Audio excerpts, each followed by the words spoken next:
Last night, the Rangers kicked off September with a launch party.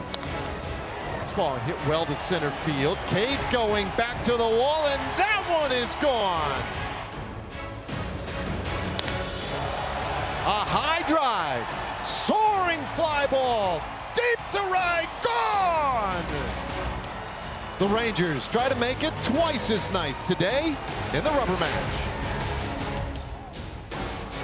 Rangers baseball presented by Shiner Light Blonde. It's light, done right. Final game of the series here at Globe Life Park. Rangers and Twins, and it's a rubber match today. A winner-take-all scenario.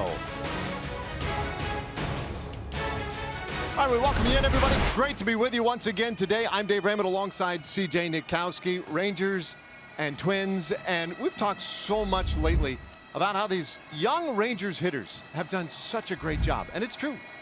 But maybe we're leaving out some of these young Rangers relievers. The bullpen, once again, yesterday, very good. Yeah, and it's important to note that because it's important for the future, as a lot of young guys now are getting opportunities, and they have been taking really advantage of it, is what you want to see. Jeff Bannister has to be thrilled. Last night, the bullpen was particularly strong. Zach Curtis making his debut with the Texas Rangers did a nice job coming in. And of course, we saw the major league debut of Connor Zadzik. He was really good. Struck out the only batter he faced, but you get excited when you see a triple-digit fastball. We saw it last night at 100 miles an hour. And then Jose Leclerc, this has been such a great story for the Rangers in 2018, what he has done since taking over the closer role. It's been a really good year for him, but as the closer of the Rangers, he has taken it to a completely different level. Look what he's done over his last 14 games. He is not allowed to run. At 0.68, opponents average 23 strikeouts to just 3 walks, and he has been perfect in save opportunities, and he has earned himself the Rangers Player of the Month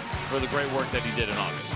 So more ways in which this youth movement has really taken hold for the Rangers. And it's not to leave out the hitters. This Rangers offense, the highest scoring offense in baseball since the All-Star break, and Rougned Odor very much a part of that. Yeah, and he has been. And these last couple of months for Odor have really been fantastic. It was a turnaround to what was a slow start to the season. And what we have seen with Rugi is really stick with the game plan. It's easier said than done. Trusting the process. He knew what he liked in the strike zone. He was trying to show that he had more discipline. And now look what he's done since the All-Star break. Second in home runs, 37 RBIs, are second right now in the American League. He has scored the most runs, and he's 5th most in hits. So he has turned it around in a bunch of different ways, driving the ball out of the ballpark and scoring as well. And today, Rugi's going to get a look at one of these new pitching concepts seem to be taking storm. We're going to put the opener in the spotlight when we come back. Rangers Baseball is sponsored by Ford. Visit your local Texas Ford dealer during the Ford Summer Sales Event. Ford is the best in Texas. By Shiner Light Blonde. It's light, done right. And by Southwest Airlines. Low fares, no hidden fees. That's transparency.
to go.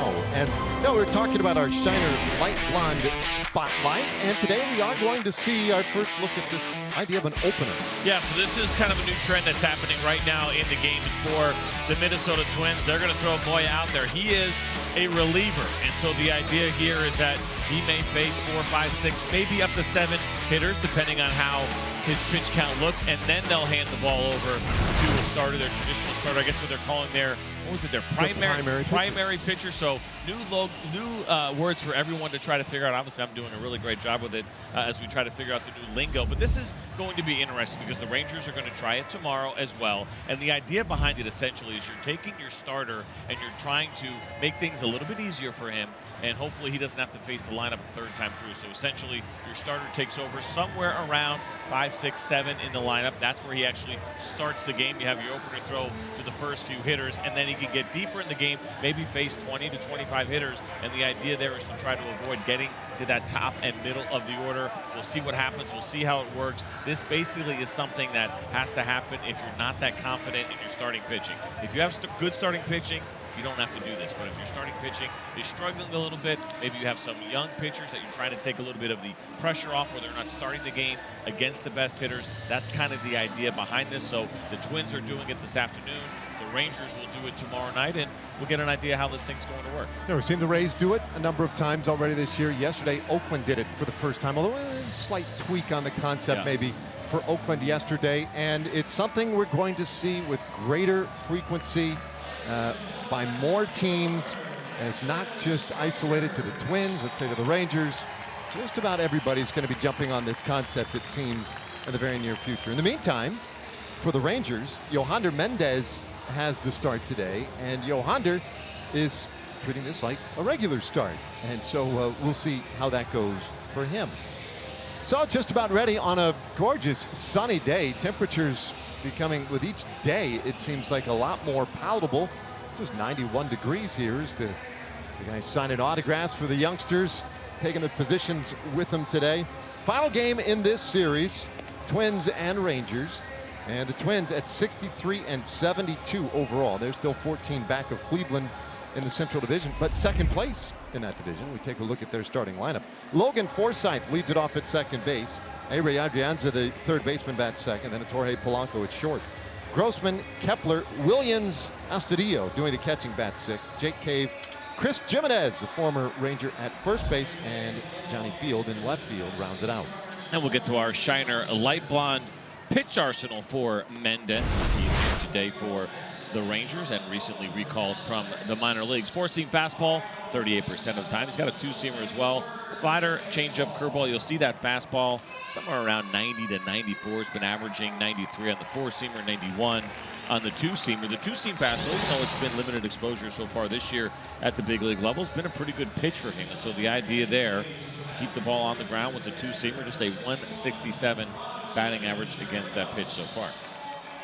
And behind Mendez this afternoon for the Rangers, we'll take a look at the defense, which is delivered by Texas Farm Bureau Insurance. It's Chu, Robinson, and Nomar Mazara in the outfield this afternoon. And in that infield looks very similar. Profar, Andrews, Odor, and Ronald Guzman, with Robinson Trinos doing the catching. Okay, so on a sun-drenched Sunday afternoon, we're set to go. Logan Forsythe stands in. And Yohander Mendez back with a club and underway just off the plate with ball one.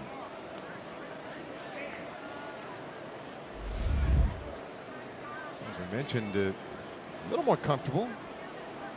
91 degrees today. Of course, likely to kind of get a little hotter as the afternoon wears on. Okay, we'll keep an eye on that. 1 ball, 1 strike on Forsythe. Yeah, we had that one game, right, where it was 102 first pitch on a Sunday. And right around last pitch, it was 108. We're safe from those temperatures today. Fly ball to right field. And Forsythe quickly retired for the first down of the ball game. Yeah, we may not get to the low end of that scale today, hopefully. Well, Mendez, 23 years old, recalled from Round Rock. Technically today, just his second big league start. This is the third time he has been up with the big club this year. And prior to this season, all of his big league outings were in relief.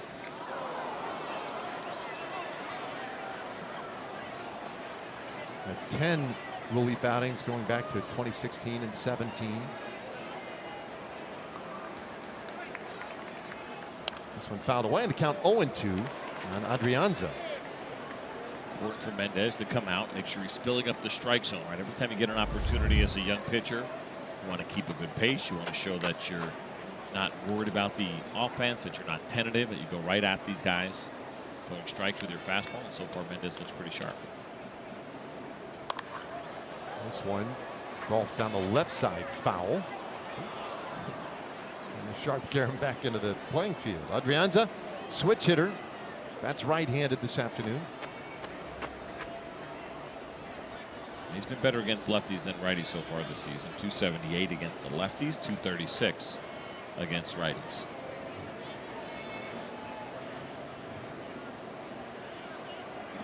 Takes up and away.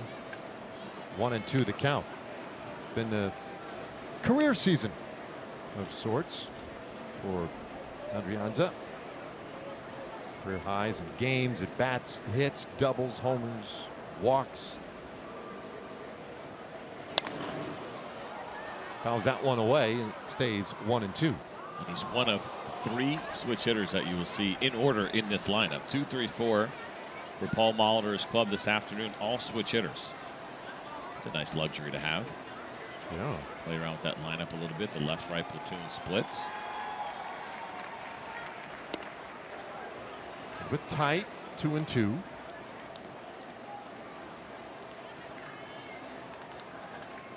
Adrianza spent parts of 4 seasons in the big leagues with the Giants. This is his second year with the Twins. And now on the 7th pitch of this at bat, he fouls off yet another. Pretty good battle he has going here with Yohander Mendez. And you can kind of expect that a little bit with Mendez. Contact pitcher. He had 122 1/3 innings pitched at the minor league level this year. 109 strikeouts. So less than a strikeout per inning. Significantly less. And if you get to tougher competition, you would expect to see that contact go up a little bit. Bouncer in the hole at short, but covered up well by Elvis Andrus. 2 away. A nice play by Elvis Andrus, and I just mentioned Mendez is going to be relying on his defense, and he'd love to get weak ground balls like this and really nice plays behind him as Elvis makes that play on the run. Nice backhand exchange and a strong throw. And I really feel like watching the Ranger infielders, they have taken advantage of the Condor and the wingspan and the height and how much area he can cover.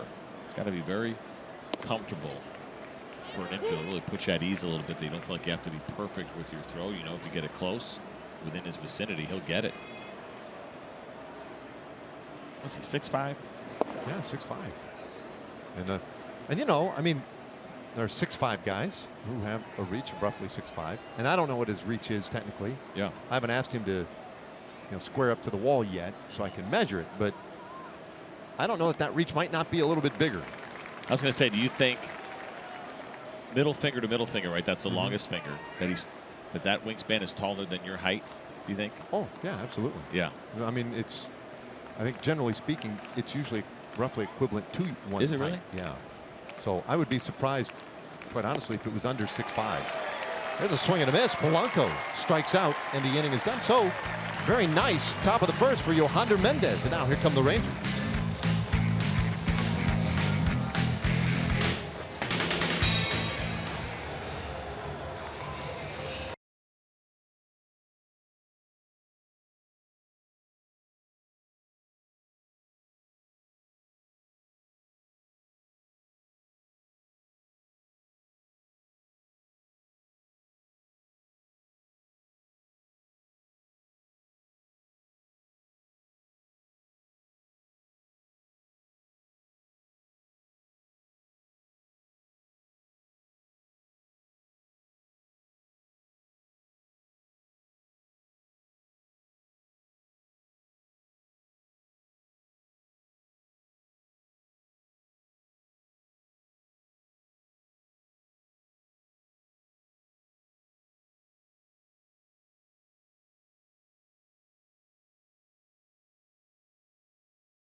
Return to bat, 59 and 77 overall this year. Let's take a look at our Southwest Airlines starting lineup.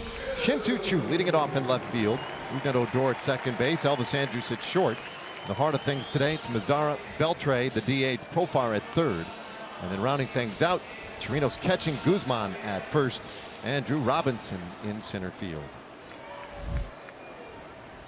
All of that against the opener today, Gabriel Moya. For Moya, his first start, has pitched 24 times in relief for the Twins. 3 wins, no losses, a 4.73 ERA for the left-hander. That one up and in, ball 1.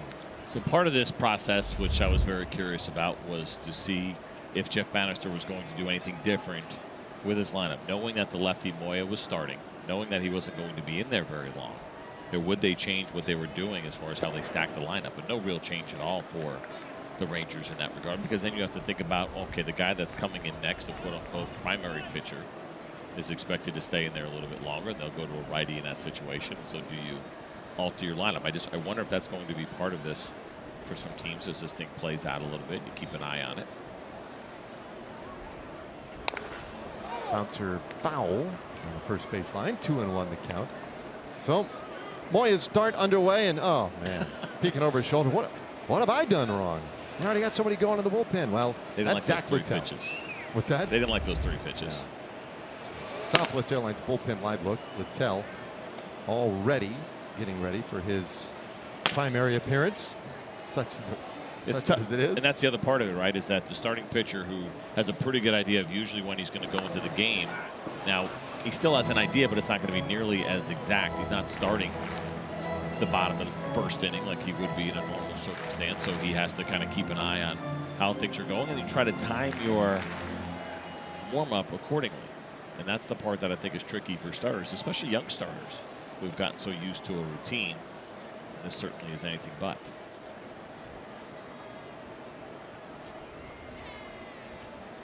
Moya's 2-2 on the way to Choo, and that's a little high.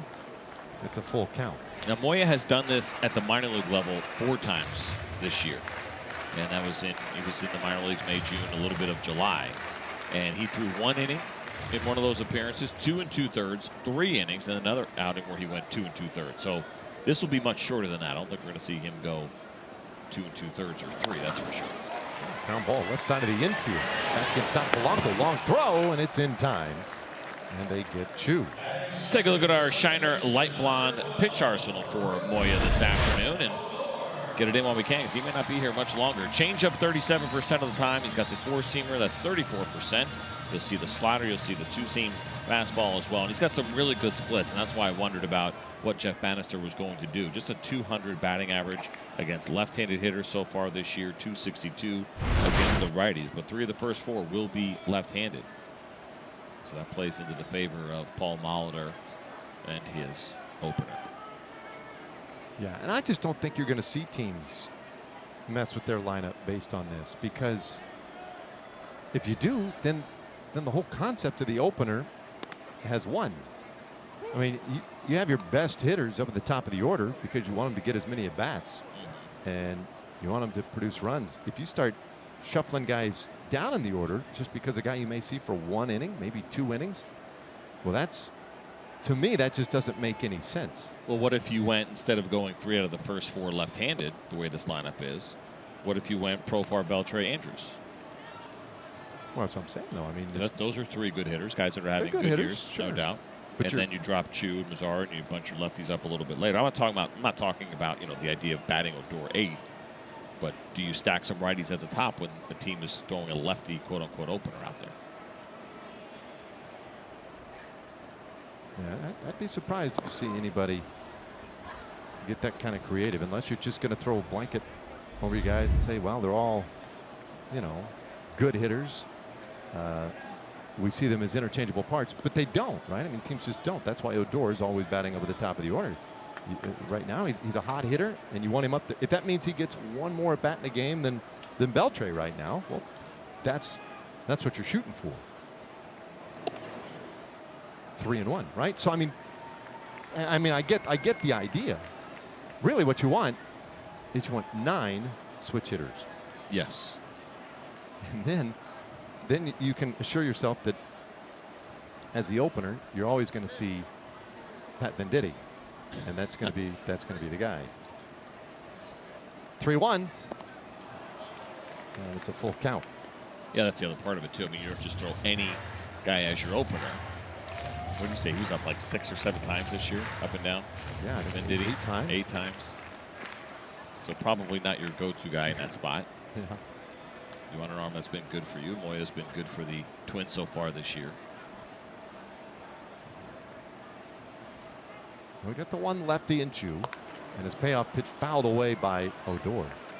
Now there's something to be said too. I think the idea that you get a good left-handed reliever in a spot going against the Rangers, and you have to face a left-handed reliever to start it off, right? And those guys are usually pretty nasty. They let it kind of all fly, and you know, could this kind of situation put, I don't want to say put your left-handed hitters into a funk, but you're facing a much tougher pitcher than you would be if it was a right-handed starter. That one misses, ball 4, and Odor picks up his 38th walk of the year. Let's take a look at the Twins defense, which is brought to you by Jack in the Box in their outfield this afternoon. Johnny Field, Jake Cave, and Max Kepler for Paul Molitor's club. And in his infield, it's Adrianza, Polanco, Forsythe, and Chris Jimenez, with Astudillo doing the catching.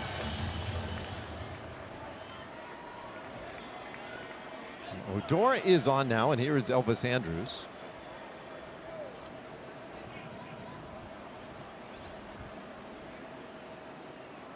And the first pitch hits this ball well out to left field. Gone into the bullpen. And Andrus with a 2-run homer. And he spoils the opener concept for the Twins. It's 2-0.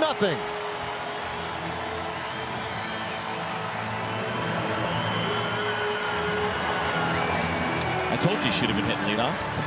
I guess no, that would only be a solo home. Oh, yeah. Let's take a look at the pitch here first from Moyes.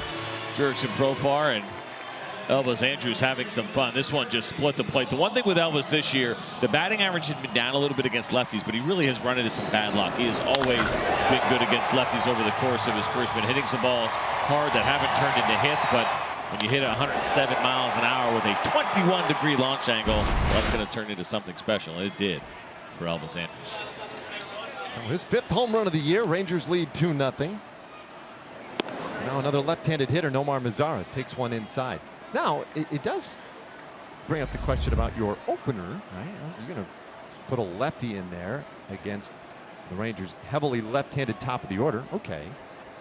But with Andrus, the right-handed hitter in there, then you have to be at least somewhat diligent about which left-hander you use, right? I mean, if Moya can't get right-handers out, then that could be a concern. And a lot of lefty specialists out of the bullpen are there for that reason, right? Just to take care of left-handed hitters. I'm not saying that's the case with Moya, but it's not as if you can just start the game with any reliever in these opener concepts.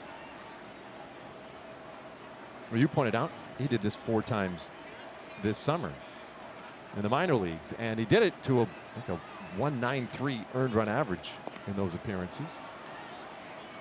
But so imagine this too. This is another part. I was talking to LaTroy Hawkins about this before the game. The sometimes analyst for the Minnesota Twins, fills in once in a while, does about a dozen games a year. And I said, here's the other thing. The Rangers jump out to an early lead, and they never relinquish that lead. Moya's getting a loss. And wins and losses, they don't mean everything, but it's pretty frustrating too if you're a reliever. You start racking up a few. A pop-up in the foul ground, and Mazara retired 2 away. Yeah, I'm sure. Of course, And you can't get a win. It's impossible for you to get a win as an opener. So you only are set up to lose. And again, the losses don't matter, but it's wins or losses. I mean, excuse me, it's losses only. There's LaTroy Hawkins. He didn't love it. We were talking about that guy had some longevity in his career. He was really good. Tremendous guy. That's like the, I don't know what, the 3rd or 4th name that you have dropped this week on our broadcast. You know, and a good friend of mine, Vince Scully, used to tell me. He tells me all the time. Really, he the one thing you don't want to do is drop a lot of names. But there you go again. He told me he would like you to lose his number. Beltre now with the bases empty, 2 out. So the other part of this too for the Twins is that they want their starter, Littell, to get a clean inning no matter what, which I thought was interesting. So he'll probably get the next inning, assuming that Moya can get out of this one. Yeah, so if things really got sideways on Moya, then you're talking about another reliever just to get through the first. Yeah, the tweener. Mark it down. The tweener, that's what we're calling. I like that. All right. Well, Buznitz. Yeah, there you go. So he might be the tweener. Luttrell, the primary pitcher. I mean, this is where this gets ugly, right? This inning ends here, or they don't have to use Buznitz, right? Right. Okay, so now they bring in their starter. Say their starter goes 5 innings. You can ask Buznitz to warm up again in 2 hours? That's pretty unfair. Well, it might be why you're seeing a lot of teams waiting until September to give this whole thing a shot. Beltre swings and misses, and that strikeout ends the inning. But the Rangers jump on the opener. Elvis Andrus with a 2-run homer. And we head to the second.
And now the left-hander to go to work against the heart of the order here from the Minnesota Twins. Robbie Grossman takes strike one. Grossman, the DH today. Grossman, Max Kepler, and Williams Astudillo. The 3 due here in the heart of the order for the Twins. Just checking that again. Grossman, Kepler, Astudillo in the heart of the order. Grapefruit League might issue a fine for that kind of thing in February. Anyway. Need 4 starters is what you're getting at, right, in the spring training game. 4 big league starters. I think they got that. There they go. All these guys are starting in the big leagues. Fly ball out to center field, 1 away here in the second inning. And we check in for the first time this afternoon with Emily Jones. Yeah, this is a big month for Yohander Mendez. He had that off-the-field incident in Kansas City earlier this season, sent all the way back down to Single A to get things back in order. Both on the mound and off the field, the team really wanting him to take responsibility for himself, for his pitching, just basically wanted to reevaluate everything. And Jeff Bannister said that he felt like he did that every step of the way, and working his way back now in September, really wants to see something from him as far as what he thinks he can bring to this team from here on out. Yeah, it's part of it. Nice little reset for Mendez, and I think he really took it to heart. Some of the things that we've read and seen, that he was a little, he was a little shook up by what happened, knowing how the opportunities at the big league level are things that you can't take for granted, and I think he felt like maybe he lost sight of what was most important. And so there's a renewed focus and energy, and a little bit more of an appreciation for an opportunity like the one that he's getting today. A little inside, and he goes 3-1 now on Kepler.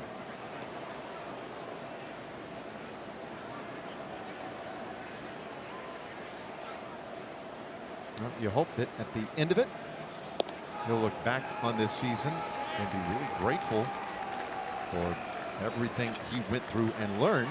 He's still just 23 years old, and so much upside in his game, and best to get those things taken care of early. Walks Kepler, first base runner of the afternoon for the Twins.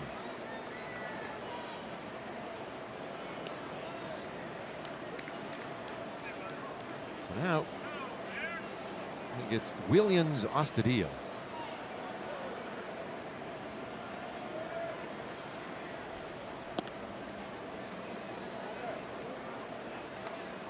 We saw Astudillo come to the game yesterday. 0 for 1 in this series.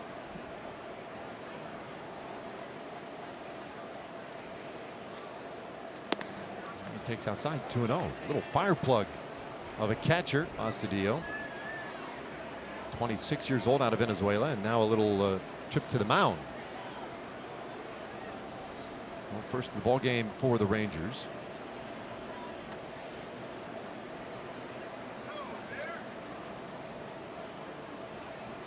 You see that there from Mendez. Those are wise words coming from not just his catcher Robinson Chirinos, but Elvis Andrus, Rougned Odor, giving him some encouragement. They all want to see him bounce back, and they all know what happened earlier in the season is something that they would love to help him put behind him and get him on the right path of being a productive starter for the Rangers. They know there's opportunities, and they'd love to see him capture it. So those words mean a lot when they come from Elvis and Odor and Robinson Chirinos. Astudillo out to left field, and that one tracked down by two away.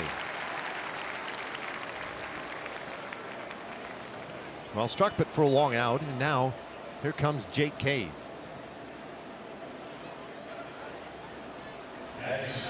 Cave's had a real nice series, 3 for 7 with a couple of home runs and a double.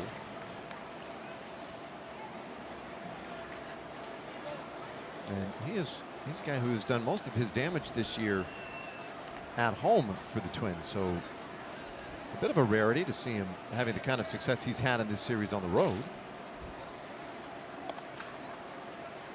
And he's been getting the work in center field. He started all 3 games in center field for the Twins, who are notably not going to call up Byron Buxton here in the month of September. Dan Levine, their general manager, answering a lot of questions about that last night. Again today, he was on their team's radio pregame discussing that, and he basically said, I mean, he was pretty straightforward about it. He said this game is about performance, and he did not play particularly well this year, talking about Buxton, although Buxton had been better lately. And Buxton, a very important part of the future for this Minnesota Twins team. He is, and he was a #1 prospect, and now you kind of get past that once you get to the big leagues, and your prospect status, I'm not going to say that it doesn't matter, but it doesn't matter as much as it once did.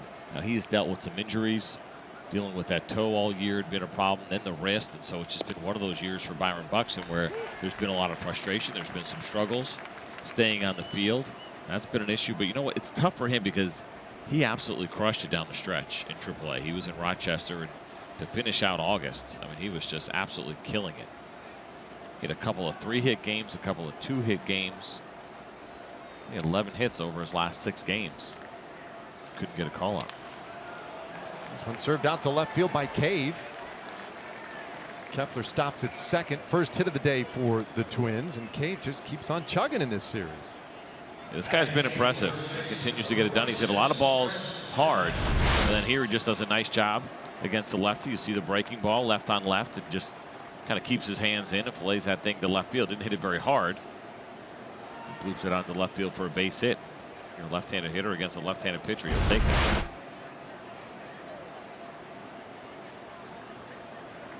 So a couple of base runners now. but 2 out.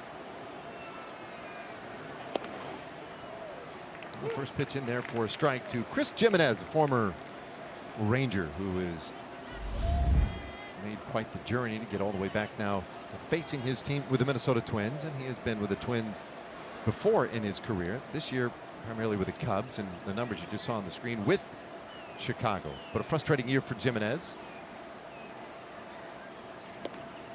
Today getting a start at first base, not behind the plate. And he was recently acquired by the Twins in a trade that sent Bobby Wilson, another former Ranger, to Chicago. A lot of backup catchers kind of making the rounds here over this last week or so. The Rockies picked up somebody too, right? There was a bunch of trades, catcher trades recently. High pop-up just back of second base. Odor wants it, and that will do it. Chris Stewart. Look at you. We played an inning and a half, and the Rangers lead 2-0.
Guys on the field, nice. Looks like he's playing with that, what was that paddle thing with the ball? Paddle ball, yeah. Well, Zach Littell, the primary pitcher. Our Kubota power stats today for Littell. Last 4 games at AAA Rochester, 3-1 record. The ERA at 3.47 and 25 strikeouts to 2 walks. Those are pretty impressive. That ratio for sure, very impressive. So he comes in a strange situation here. Coming in the second inning as a starter and throws a first pitch breaking ball. Also something that would be different had he started the game. I'd say what, 99.5% of the time you're seeing a first pitch fastball in the game. And he comes out slider, I guess curveball changeup. He does have a 4-seamer that sits around 91 miles an hour. The curveball at 75. He'll throw a cutter, he'll throw a sinker, and he will throw a changeup. 1-1. There's the fastball, a little bit inside. As you point out, a strange spot for Littell, although like Moya, who did this 4 times in the minor leagues this summer, Littell was the primary guy on 3 of these experimental, I guess, ideas by the Twins. So never in the same game, by the way. Oh, really? Moya never was the opener for Littell as the primary guy. So they've been doing this with multiple pitchers. Yeah. They've got about 3 guys right now. They think they'll do this with the rest of the way this year. I wonder how these guys take it, because the reality is the reason you do this is that you're not confident in that guy's ability to face the middle of the order 3 times. I mean, there's no getting around that. That's what you're telling him. You're not good enough to get the heart of the order out 3 times at the big league level. I just wonder if there's psychological effects, or if these guys are like, hey, this is the way it is, and this is the way the game might be headed to some degree, and they just accept it.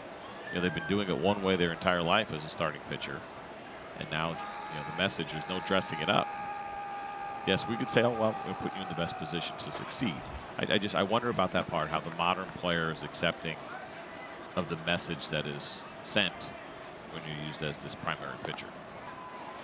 I do think that's one of the reasons you won't see it with more experienced guys, right? A lot of the guys that the Twins are talking about doing with guys who are really new to the big leagues. And so perhaps a little more open-minded, a little more appreciative of the opportunity. 3-2. Profar fouls that one away.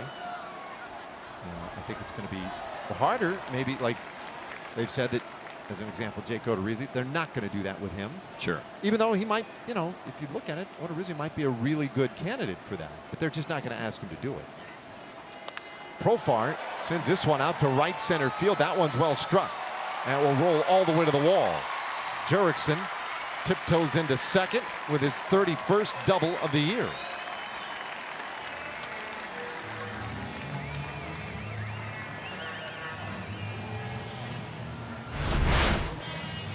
Take a look at this two-seam fastball. It's down, but it's over the middle a little bit. Jurickson is able to drop the head on it and drive this thing.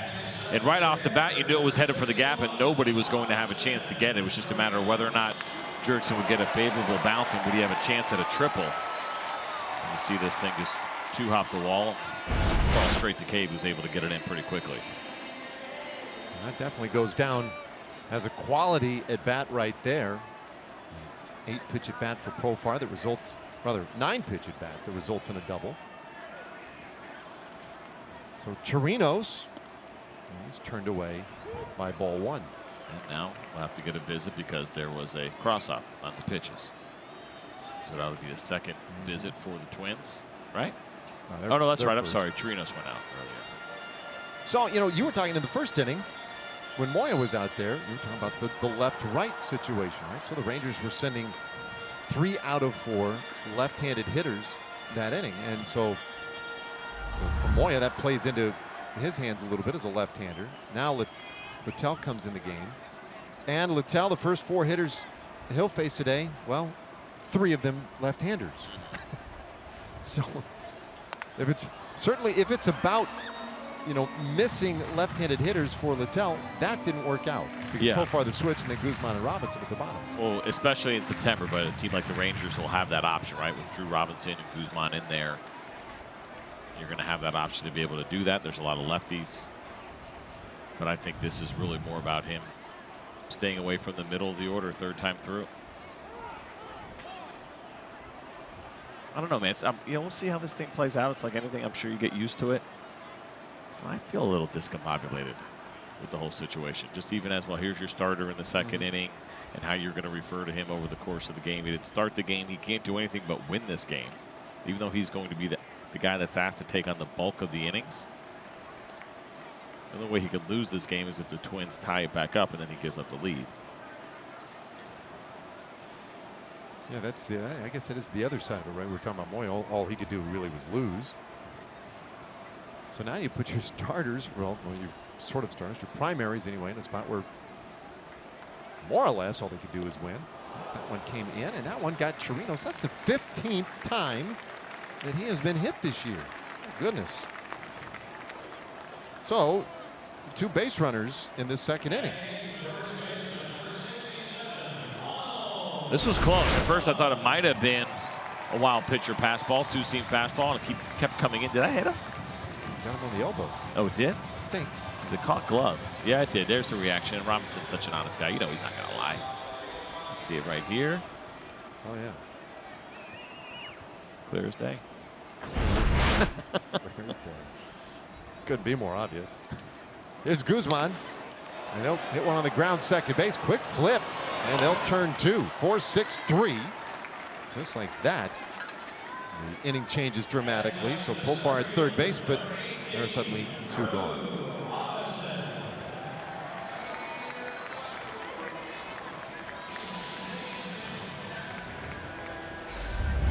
We didn't get a chance to go back. We were having that conversation about the wingspan of Ronald Guzman because it's 1 pitch out. My favorite part of that conversation was watching you stick out your arms like 3 times as you were demonstrating it. It's this big. Drew Robinson takes a strike. Guilty as charged.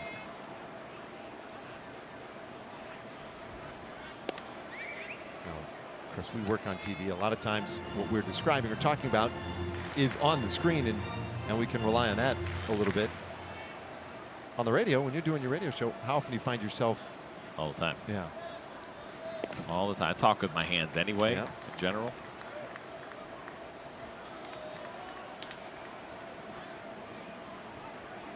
I find myself when we do opens, working really hard to make sure I don't lift up my other hand. I'm holding a microphone with one hand when we open the show. Tell my other hand, stay down. It's like having a dog attached to your body. Sit, don't move. Now they say like 70% of communication is nonverbal. This one outside, ball 4, and the third free base runner that the Rangers have gotten today. They had the walk of Odor last inning. Chirinos hit by a pitch, and now this walk by Robinson. So the inning continues. Men on the corners, 2 gone. You'd love to see the Rangers cash in right here. You see a conversation there between Ronald Guzman and Jeff Bannister. The fact that they've been able to send now 10 men to the plate here through an inning and 2/3. Well, they got that 2-run home run from Elvis Andrus. Another run or 2 here would be nice. So Chu getting his second at bat of the game, and already seeing the second pitcher in this game. Grounded out in the first inning.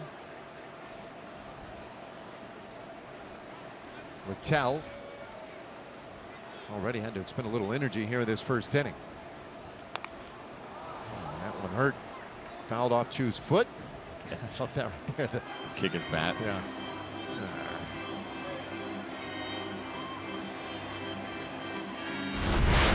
Take a look at this replay here as Sin-Chu Chu swings at this pitch, barely catches a little bit of a. Look like that hit him in the calf. Kind of like the Achilles or something. Yeah, a weird one.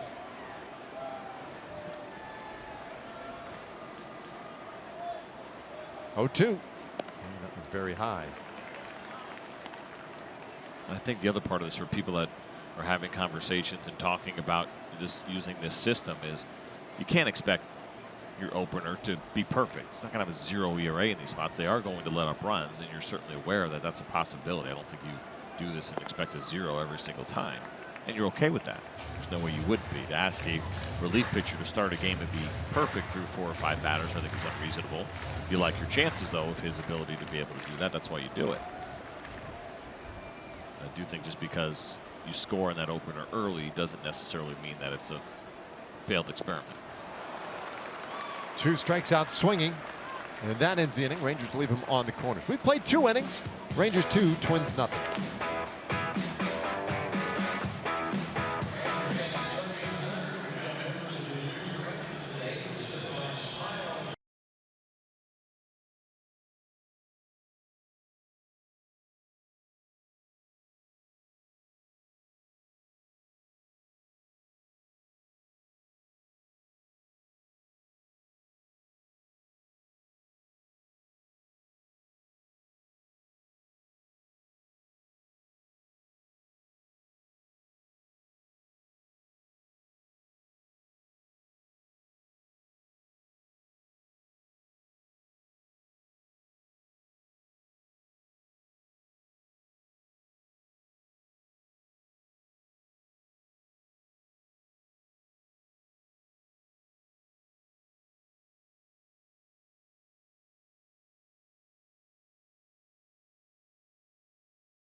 Twins 2-0 as we welcome you back to Globe Life Park in Arlington. It's time for our fan of the game. It's Mike Mancini, all the way from where?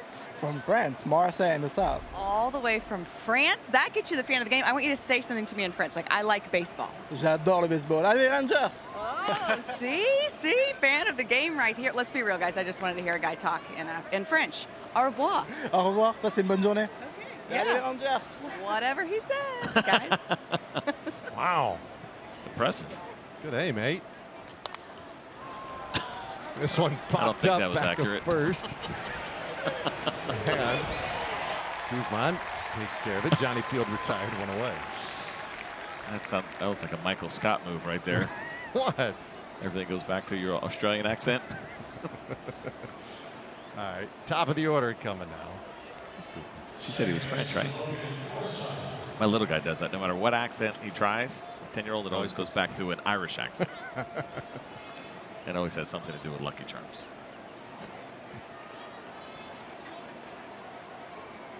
Now Forsythe 0 for 1. TXU Energy. Power player to watch. Forsythe, well, he's enjoyed a nice little turnaround since joining the Twins. Struggled in his 70 games with the Dodgers, barely over the Mendoza line as this one headed foul. And did Mazzara get that? He did! What a catch! Wow! The way he was so dangerous down there, but that's beautiful. The way that he was running after that was kind of telling me he was not going to get there, and maybe that ball would have been headed into the seats. It was a long way to go for Nomar Mazzara, and you're right, as you get closer to that wall, things can get a little bit dangerous, and he slides, sticks the glove out. Look at that. Comes up with it cleanly as he slides right into that wall. Tremendous play by Nomar Mazzara. Look how far away he was. It's not even about the range, which it was a long way to go, but then the timing and being there and slowing yourself down and sliding is almost better off sliding than running there. Catching that ball normally and going into that wall really hard. It's a nice play. So 2 outs. And Ari Adrianza grounded out in the first inning. Puts this one on the ground, shortstop again. Nice play by Andrews. Flips it over to first in time, and it's a 1-2-3. Third inning for Yohander Mendez. Just 7 pitches needed. Middle of the third, 2-0.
Got a much-needed win over the Athletics.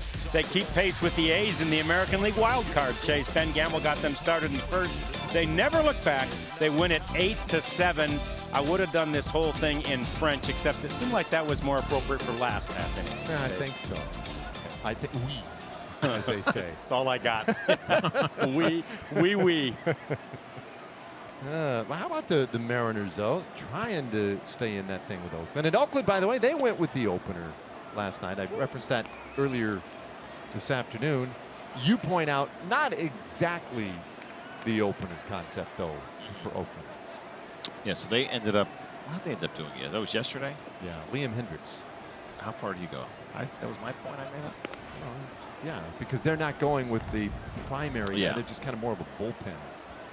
And they have the bullpen to do it. Their bullpen is incredibly deep. And that's something that could work. And it's something that if they go to a wild card game, they very well could try to do. No pitcher yesterday. They threw 9 innings, 9-inning game. No pitcher threw more than 2 innings. The guy that threw 2 innings was a starter. But he was the 4th man in, Daniel Megden. I don't think he liked it very much. He let up 4 runs. 5 hits in his 2 innings of work. I don't know why he's not starting. I don't know. I mean, he was hurt. And this one comes in, and it gets a piece.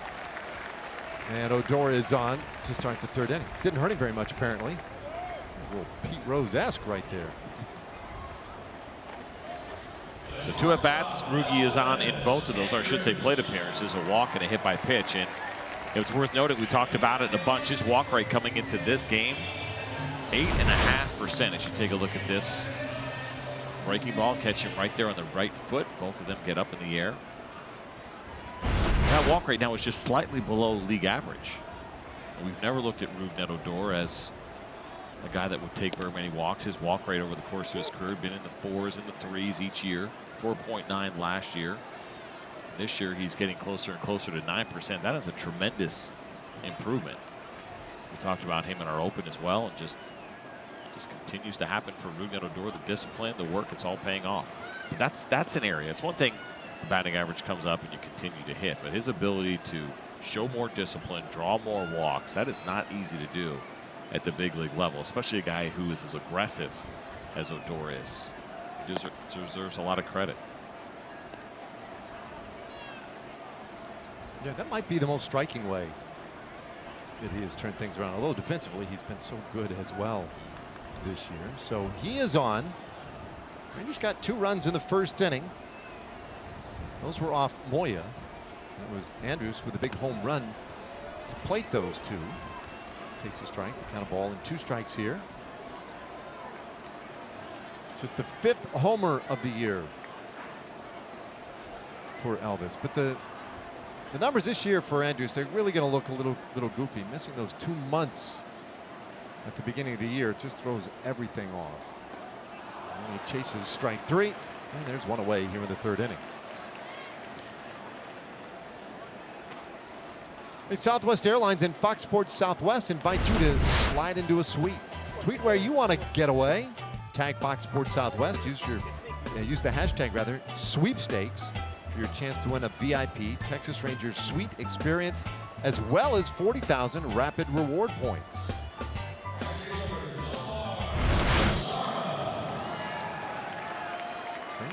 that's all you have to do, and then you could end up hanging out there, a little shade, maybe go inside, get a little bite, plus the 40,000 rapid reward points. Not bad. All for what, tweeting something that it seems like that's reasonable. Uh-oh. Ruby up awkwardly after that one.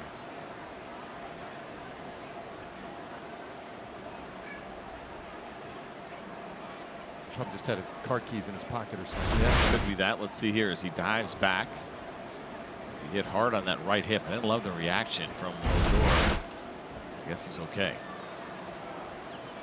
A little lean, not going. Zara takes ball 1. After he, initially walked off there, like you said, he didn't look quite right, and then it seemed like he came to terms with it, was fine. And the way he took the lead and was leaning, I thought, oh, has he just tried to set them up with a little faux injury look? No, not the case.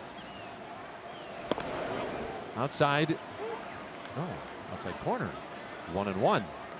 Good back pick throw right there by Jimenez. Oh, excuse me. Astudillo's catching. That was a pretty sharp throw. Yeah, apparently he has a couple of tricks up his sleeve. He garnered a couple of outs this year at AAA with the hit ball trick. He has a no-look back pick that he'll do. It's pretty sneaky. Uh-oh, and Odor picked off, and again, something looked a little funky there. 2 away. Yeah, not sure almost what. Like he started the dive and then pulled up. I'm not sure exactly what happened here. Maybe he realized he wasn't going to get back. I see him fall short, or maybe he knew that ball was going to beat him. He's going to try to do a swim move around the tag.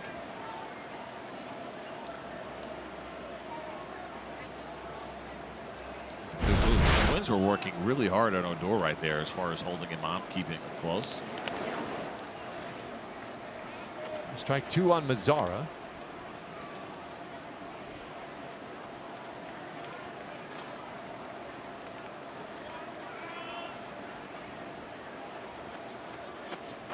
Oh, that was an odd sequence. First time went in hard, looked like he hit the, I don't know, like the top of his right hip hard on the dirt, and that bothered him. Second time, then it almost looked as if he was trying to avoid doing that.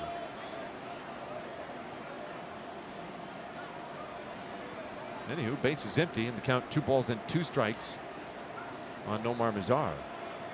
They'll tap this one foul. So Littell, who came in last inning as the quote-unquote primary pitcher today, his job to go as deep into this game as he can, has thrown 37 pitches already. He really done a lot of work there in that second inning.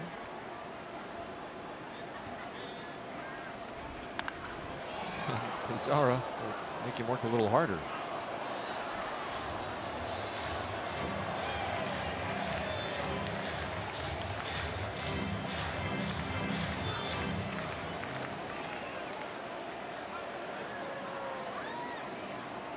So another long at bat. This will be the 7th pitch to Nomar. 13th time in this series the Rangers batter has worked the count that deep. Now this liner dropped in right field by Kepler.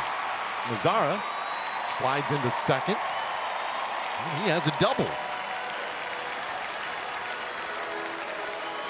Good effort by Kepler, but couldn't quite get to it. Great at bat by Nomar Mazzara. You see it there, 19th double of the season. He catches his ball off the end of the bat. It's a pretty good pitch at location, down and away on the breaking ball. And Kepler's a good athlete. He can cover some ground, and he just came up short on that one. And good hustle right out of the box by Nomar Mazzara. He knew there was a chance this would get down, and it'd be a chance for extra bases. And because of that hustle, he's into second easily. A lot of running for Nomar so far here after the play in right field, and now that double. Well, it's created an RBI spot now for Beltre. 1-1 to count.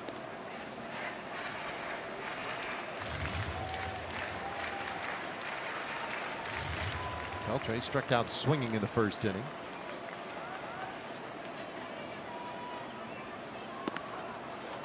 Right in there, 1-2.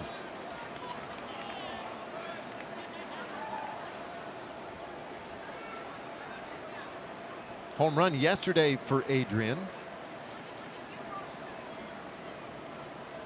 Put him in 17th place all-time by himself on the all-time hit list.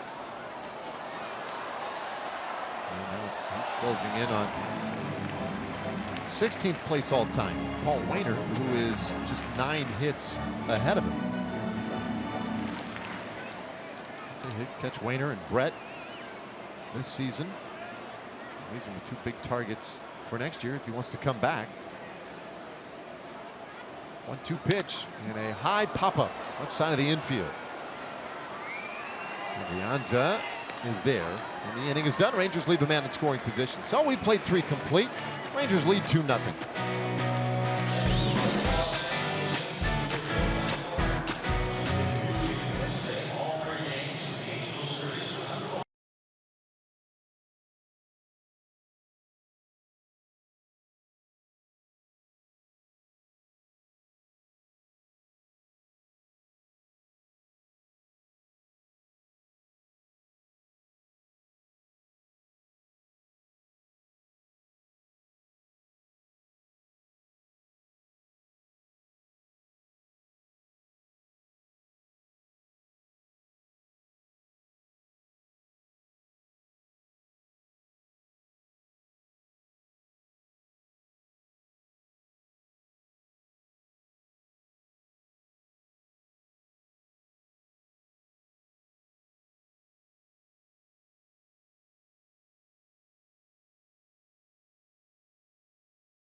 Simpsons sky up there today. Love it. And So temperatures are going up, by the way. It's up 1 degree since this thing started. At 92, a little bit of a breeze, some air moving today inside the ballpark. Rangers leading 2-0. And maybe that makes it feel a little more comfortable. I feel like I'm one of the few from my generation not to be a huge Simpsons fan. Oh, yeah? Yeah, just a couple episodes or a couple of seasons maybe, 1 or 2, and that was about it for me. This one fouled off by Polanco. Ever tell you that I got to sit in on a live reading of The Simpsons? No. Like 3 years ago. Really? Yeah, when I was working for FS1 out in Los Angeles. That didn't elevate your appreciation of the show or anything? Oh, it absolutely did. It was incredible to watch. They run through the script, and they actually, what they like to do is like to bring people in. About 30 or 40 people that sit on the outside of the reading table, so they get reactions to the script to see if they want to make any changes, like real live reactions. So you were a reactor. That's what I did. And I did find myself laughing a couple of times. Yeah. It was pretty kind cool. of a stifled chuckle, or did you guffaw? I don't remember. That's a good question. I don't know what guffaw means, so I'll go with that. That was cool. It was really neat to see normal people doing their Simpson voices. You're like, oh, wait a minute. Not everybody was there. A couple of people were on speakerphone. Really? Yeah. Well, that's interesting, too. I would think you'd be really into the voice actor part of that whole thing. That I would be into? Yeah, yeah. Seeing the characters there, not as cartoon characters. Right? Oh, yeah. As No, it was people. cool. It was definitely cool. And Allison Janney was a guest star in that episode, so she was there in person. Sixth big cool. game of the day. This Yeah. one grounded or rolled out in the right field by Polanco. Dive into second base. Lead off double here in the 4th inning. Take a look at the pitch here from Mendez, and you see where it is. Middle away. They were trying to go down over the middle of the plate a little bit more. That gave Polanco an opportunity to get those arms extended. Good job by Nomar to get there and make this even a little bit close. We know he's got a strong arm. We know the Rangers have done an excellent job throwing from the outfield this year. 29 assists. That's tied for second most in Major League Baseball from the outfield.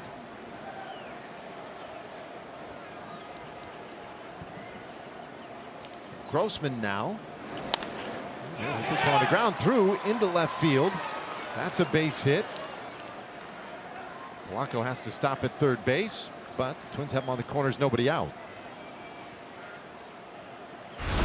Picked a 2-seam fastball. Nope, 4-seam fastball from Mendez. Good pitch. I mean, he did not get real hard contact here. He got that ball in. It's a ground ball, just a well-placed ground ball. You see that thing die as it gets to the outfield grass. And we've seen it early on, right? A couple of nice defensive plays by Elvis Andrus, a nice defensive play by Nomar Mazara. Just 1 strikeout so far through 3+ for Mendez. Kind of going back to what I was talking about earlier. He will rely on his defense. He'll pitch to contact. He hasn't walked anybody this afternoon. Bouncer down to first, fair ball. Out at first, and the play at the plate in time! And they gun down Polanco. What a double play by Guzman. Well, that's a smart play. I like this one. Take the out. You feel like you still have time to get the runner at home, and they did. Now, Paul Molitor has had his hand up, and they're going to think about maybe asking for a challenge on this one and a review. We keep talking about the great defense of Ronald Guzman, and here it is. Smart play. The ball takes you to the bag, so why not go ahead and step on it? And the throw, it's okay that ultimately Robinson Chirinos might have blocked the plate a little bit. So whether or not the foot got in there. And the Twins indeed are going to ask for a replay on this, and it's a matter of whether or not they're going to ask for a catcher rule violation or if they're going to ask for the safer out. As far as home plate here. Now the throw took Robinson that way. I don't think the foot got there. I think contact was made even before that. You see how Robinson gets the helmet there. I believe his glove made contact with Polanco before that. But you have to decide what you're asking for, right? Well, there are two ways to go. Unless they see something. 2 ways to go. You can say specifically challenge one element of the play, or you can just say I'm challenging the whole play, and they can review all of it. He's out. Yeah, it's just a matter now if they think anything on the catcher's rule of home play, right? The slide rules, but I don't think he blocked the plate. And remember, a throw that comes from the infield, if it takes you in line, that's allowed. Let's see if he gets the glove on him here. I thought he did. Yeah, right there. Got him on the shoulder.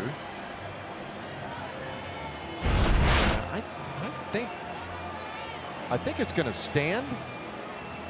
Probably a pretty good challenge, but I think the problem they may run into here is, are any of the looks definitive enough to overturn the call? I don't know if they've got enough there based on what we've seen. Now they do get more looks back in New York where they execute these Ford replay challenges.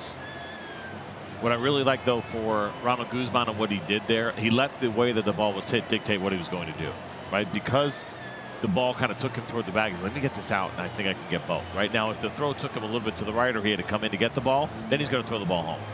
Right, but the ball basically dictated what he was going to do here. The ball took him a little bit toward first. He decided to step on the bag. He was going to have to plant his foot to make a throw anyway, so why not go ahead and touch the bag to do it? Well, they just confirmed the call, or at least said it stands, and there is a difference. Confirm it, that means you see, oh yeah, definitely out. Call stands means we just don't have enough to reverse it. Any case, both of them have the same end result, which is there are two away. That is a great double play. And now a man at second for Williams Astudillo. That's a really nice defensive play. Just talking about it again, the defense really coming through this afternoon for Mendez, and now he's got himself to get an opportunity to get out of this. He had first and third, nobody out. He's 1 out away from getting out of this with no runs across the board. And it was, a nice job by him, and he's got to finish it off right here where he gets himself in that jam, comes out, throws strikes, gets the ground ball. Excellent job all the way around. Now hopefully he can finish it off.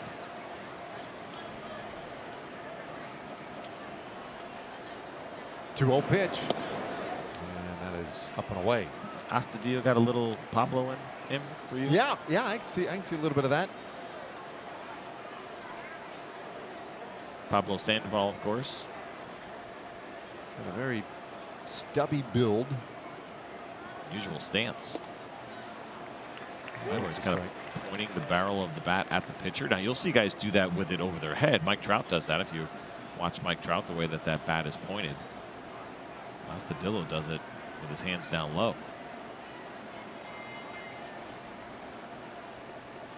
Makes you think he couldn't get to a fastball up and in. Lines out to third. What a play by Profar. Back just deep enough to be able to reel that in, and the inning is done. And we take a bow. Rangers defense bails Mendez out of the fourth. It's 2-0.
So far, Chirinos and Guzman coming.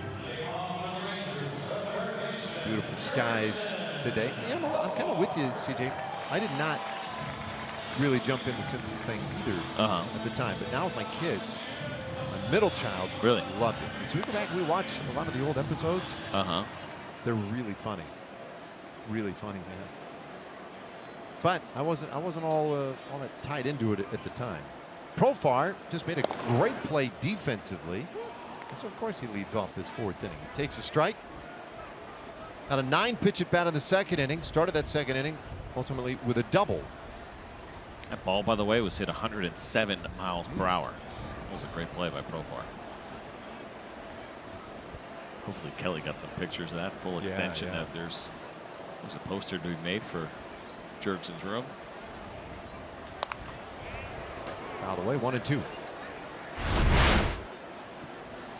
Let's see, right here, 107 miles an hour, gets some extension. Good follow through. Okay, I guess he didn't go as high as I thought.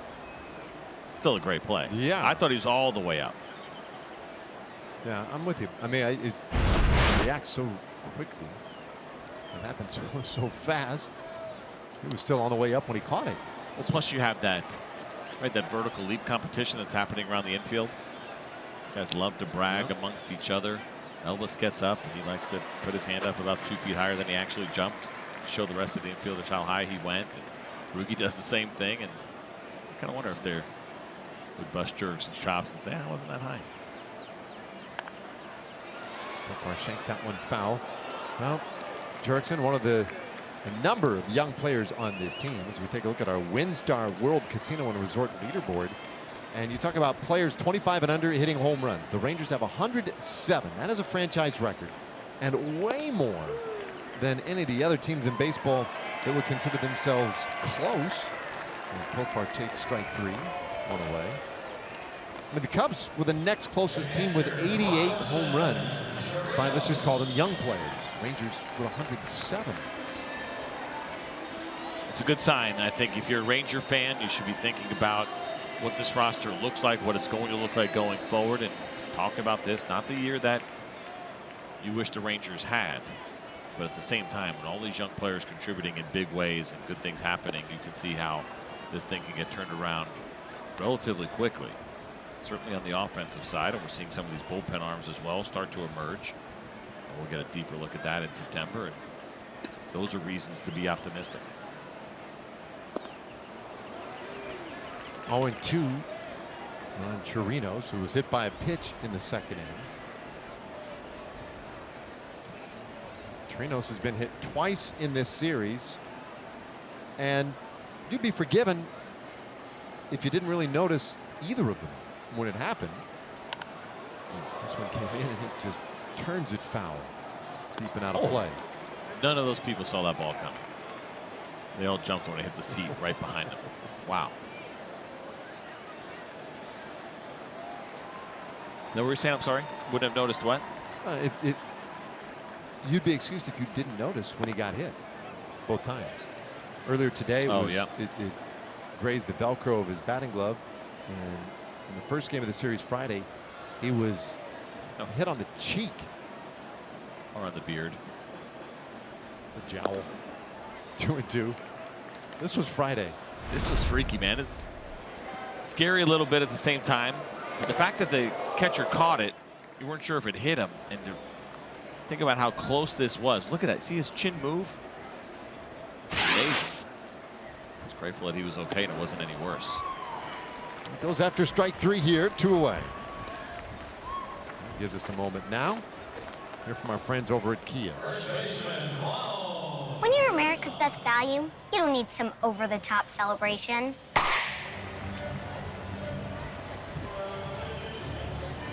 Okay, with 2 away, Ronald Guzman comes to the plate. Ronald has turned in a spectacular double play. He's also hit into one. And he takes a strike.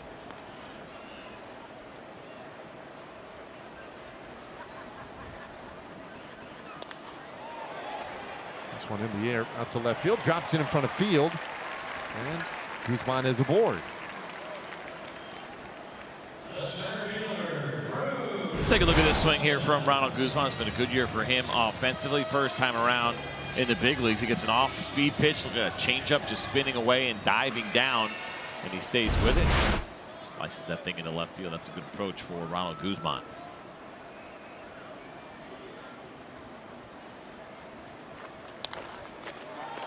Drew Robinson going after the first pitch and a pop-up out into short left field. This one handled by the shortstop Polanco. The inning is done. We played 4. Rangers lead 2-0.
Texas Chili Company Dollar Hot Dog Night will be Wednesday. The Angels in town. That will be the final game of the series. Come on out to the ballpark. Enjoy ballpark hot dogs for just $1 each. Go to TexasRangers.com for tickets or call 972-RANGERS. Jake Cave leading things off in this 5th inning. Has a single. That was back in the 2nd inning. 4 hits in the series, including a couple of home runs and a double.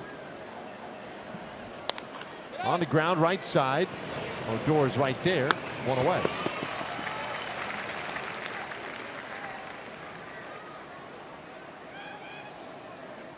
Well, Yohander Mendez has done a nice job so far. Got some great defensive help last inning.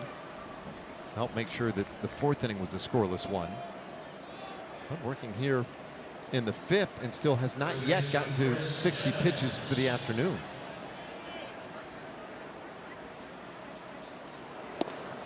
Breaking ball right in there for a strike to Chris Jimenez.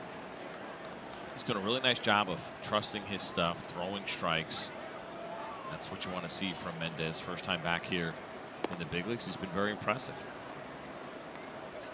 It's interesting too, right? He hasn't walked anybody, but his overall strike percentage is only 56%. It would be much higher than that, right? I mean, average is about 62, 63. He's cruising along. Oh, the 1 walk, that's right. He walked Kepler back in the 2nd inning. But even then, 1 walk through 4 1/3 now. I feel like the strike percentage would be higher. But he's done a good job. And this is, so watching an outing like this, I think is interesting toward the opener conversation. So where would you be? So right now he is, what, 3 batters over the minimum. And so he gets the bottom part of the order here in his 5th inning. Oh, comebacker. He knocks it down. Will he have time to pick it up and get Jimenez? He does. Good job to stay with that one. 2 away. A great job here by Mendez. The reaction, slowing that ball down, and then making sure that he didn't panic, right? A lot of times in these situations, guys start to panic a little bit, but got that internal clock. He knew he had time, didn't rush to throw, and made a really nice play. There live time. Good job. Very nice. But anyway, going back to if you're going to use an opener, because I think Mendez could be potentially a candidate if you have a lineup that is real strong, right-handed, top-heavy. When he's starting that game, you know what? Let's put him in the 2nd inning. So he only has to face that part of the order twice. But kind of looking at what he's done here, it's worked out pretty well. He's got a chance to get through 5 and only face the top of the order 2 times so far. It's right out in front of Johnny Field, 0-2.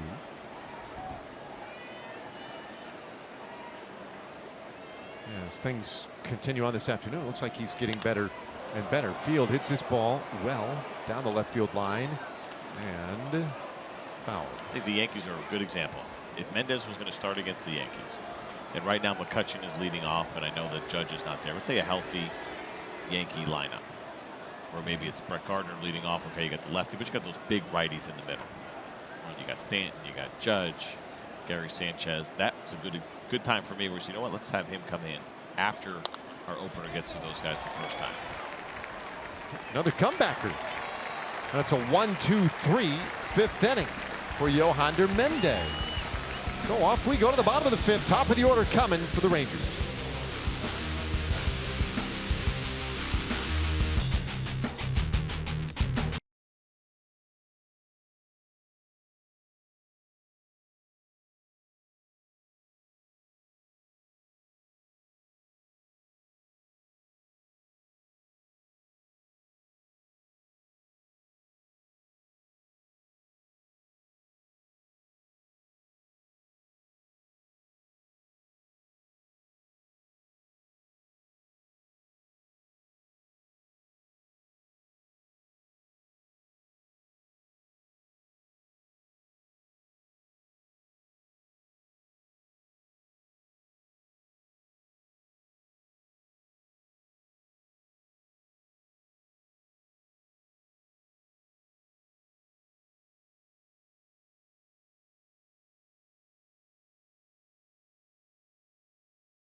TV. He was pretty excited. Dr. Pepper makes a great breakfast.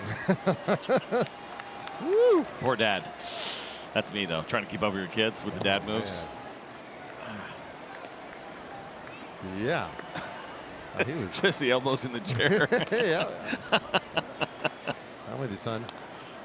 Well, top of the order here. Rangers lead 2-0. I mean, that was his jam, to that kid's credit. That is, without a doubt, his jam that Chuck Morgan was playing in between innings. Definitely feeling pretty good. First look again. Oh, Rangers leading. Yohander Mendez has been pitching well. Lot to feel good about for that young kid if you're a Rangers fan. Chu leading things off here in the 5th inning. So top of the order, Chu, Odor, and Andrews against Zach Littell, the primary pitcher.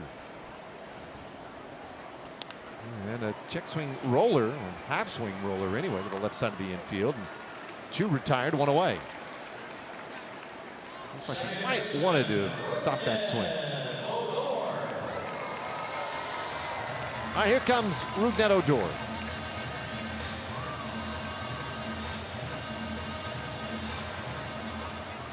He walked and scored a run on the first, was hit by a pitch his last time up, and then picked off first base.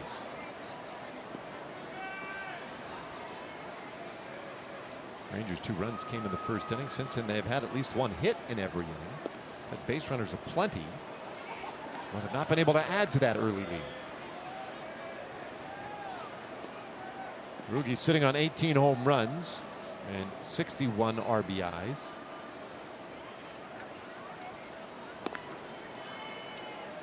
He had 2-0. 4 hits so far for the Rangers this afternoon. A couple of walks. Robinson Trinos was hit by a pitch. Odor was hit by a pitch. You're right. There have been quite a few guys on base so far this afternoon. This ball smashed down the first baseline. That'll be extra bases for Odor.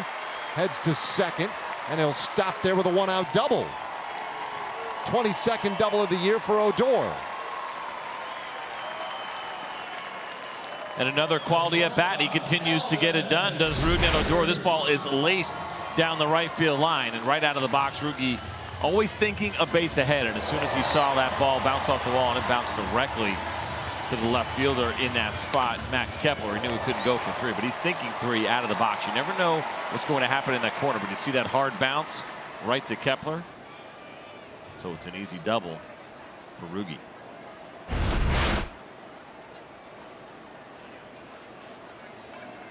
Another opportunity for Andrews, who homered in the first inning and takes one way off the plate for a ball.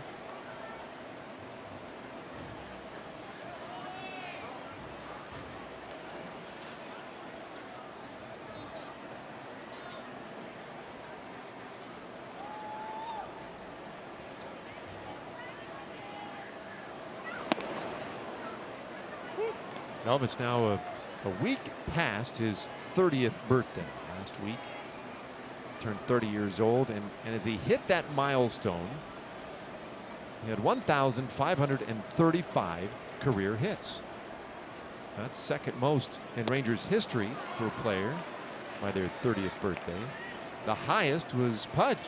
Ivan Rodriguez had 1,595 hits at his 30th birthday, so just 60 more than Elvis. Yeah, that guy. That guy's so good, he has a pizza named after him. Pizza place. Bouncer on the ground right side, and that one gets through. That'll be another run for the Rangers, and it gets through a second fielder as Kepler couldn't get it. It's a magic baseball. What in the world? Not sure I've ever seen that in the professional levels. Seen it plenty of times and watching a lot of Little League baseball. Now, maybe Forsythe didn't get a glove on this at all, but essentially a ground ball that got past 2 Minnesota defenders. This ball was hard hit by Elvis, and Forsythe couldn't get his footwork right, and then Kepler just picked his head up. Can you give 2 errors on a ball?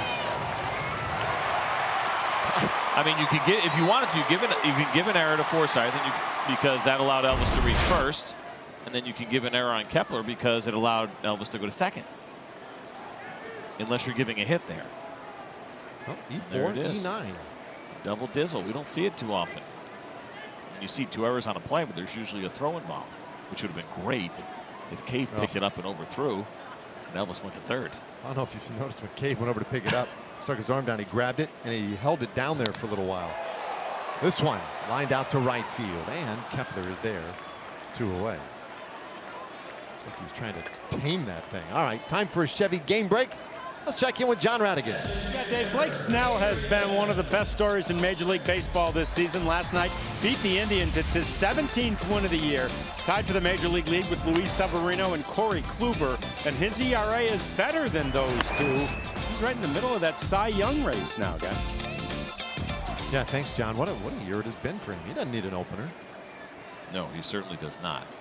And that's part of it. When you have good pitching, you don't need an opener. And good starting pitching, I should say. 2 outs. Andrews at second base, and Beltre, who's 0 for 2 so far today.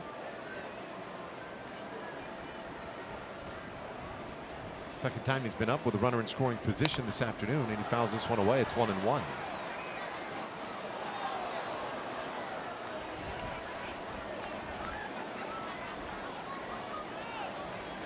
The Rangers so far 0 for 5, and even that at bat that Elvis had that eventually got the run to score.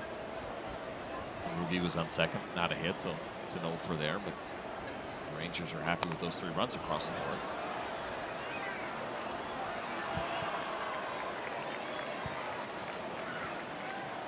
This is a Rangers offense since the All-Star break has now scored 224 runs. That's most in baseball. They're averaging almost 5.7 runs per game. That's the highest rate of runs scored since the All-Star break as well. And they've done it a lot of different ways.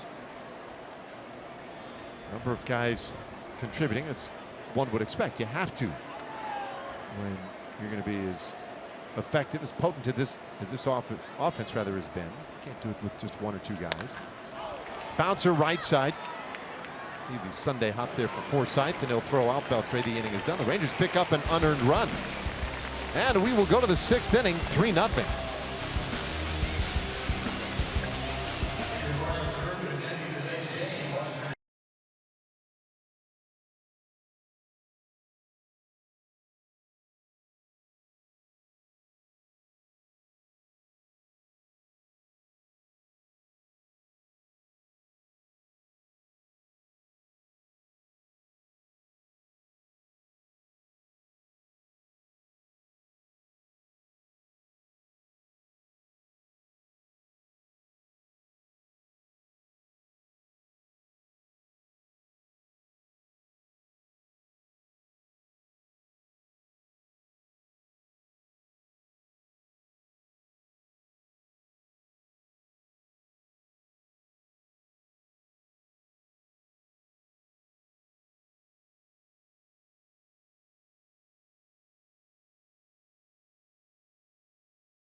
Rangers defense came out to play today. It started with Elvis Andrews, that nice backhand play and the long throw. Then Nomar Mazara, the sliding catch into the wall, and the Rangers flashing leather all over the place. Nice play here by Ronald Guzman. Steps on the bag, makes the strong throw home, and then we saw this line shot, 107 miles an hour, caught by Jurickson Profar. There was also another play made by Elvis Andrews this afternoon, and so the Rangers defense has done a really nice job here behind Mendez, who has been a contact pitcher, just one strikeout so far this afternoon, but has gotten a lot of defensive help.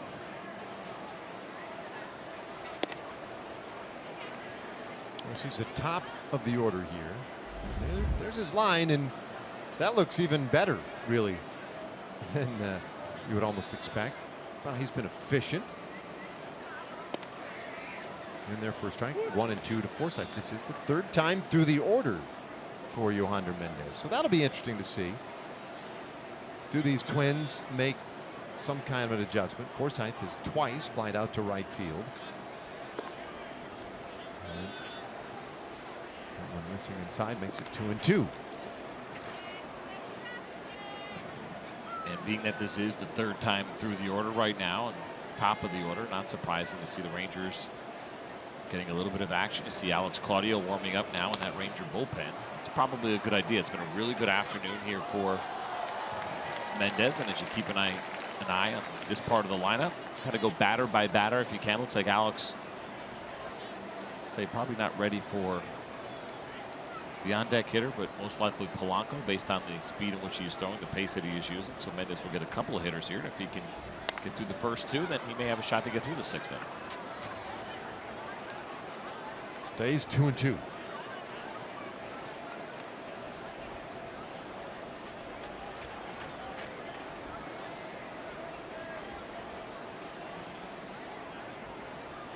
Now, you know, this one a real meaningful one for Mendez. Full count now after what he has gone through this year. Had the off-field incident in Kansas City earlier in the year. Emily referenced that earlier today. He sent all the way down to A ball and worked his way back up as this one ripped foul. Ooh, in and out of the hands of a fan down there.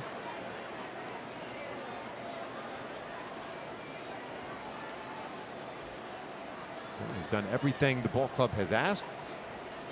both on and off the field, and now gets a little chance at redemption in September. And currently locking horns here in quite the at-bat. This will be the 9th pitch to Logan Forsythe.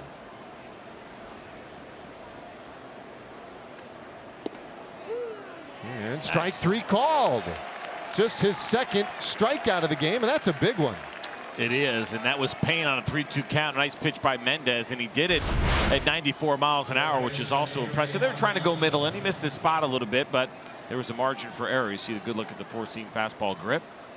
That's also a good sign to see the velocity there. That's near his peak at 94, so to see that here in the 6th inning is get closer and closer to the end of the day for Mendez. That's what you like to see, that velocity carry throughout the game.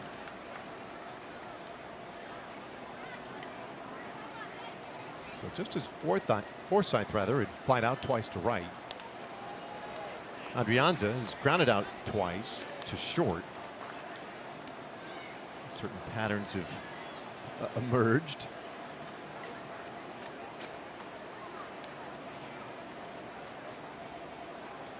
The 0-2. And this one out to center field, but going to hang up there a little bit. Robinson able to get to it, 2 away. Gives us a moment. Let's say hi again to our friends at Southwest Kia. At Southwest Kia, we've made car buying easy. $250 down delivers, monthly payments $250 a month or less. SouthwestKia.com. So Mendez, 2 quick outs.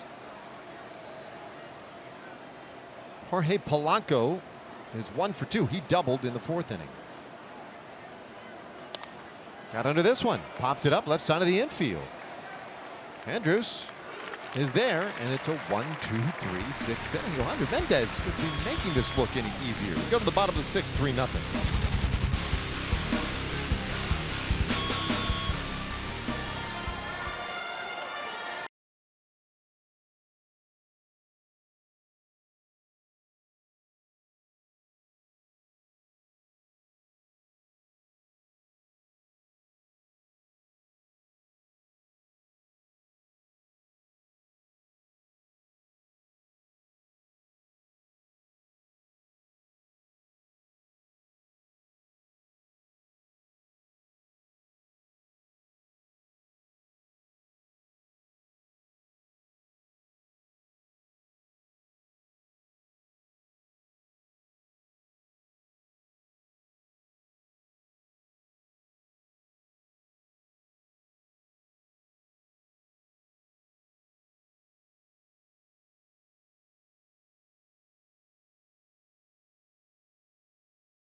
The 6th inning.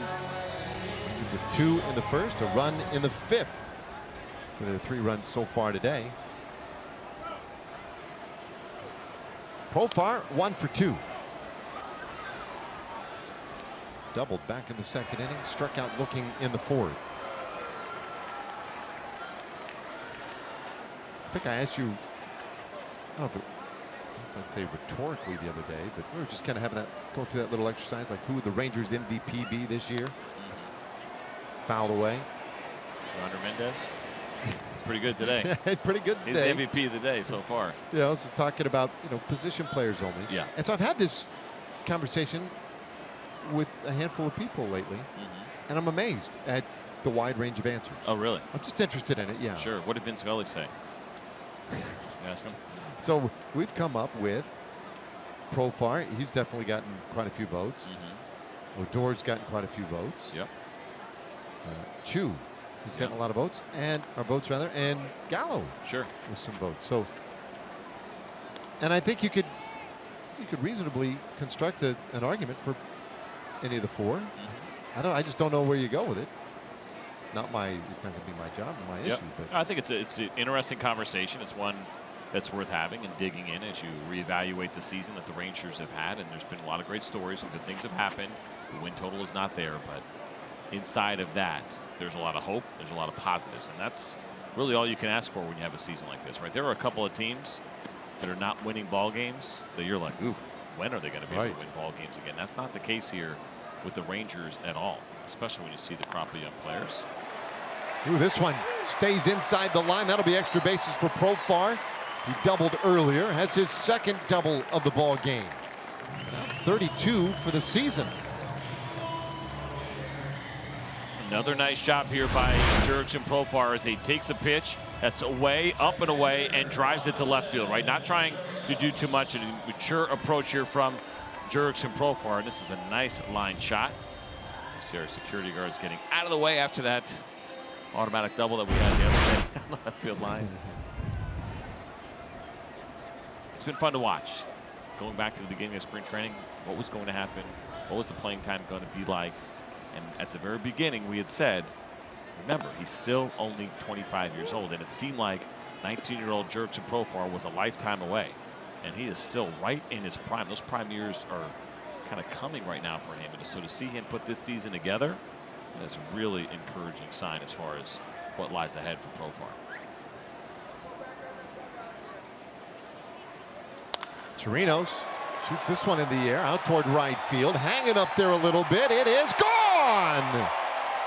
Just gets into the seats and right as Chirinos goes the other way. And he adds to the Rangers' lead. It's 5-0.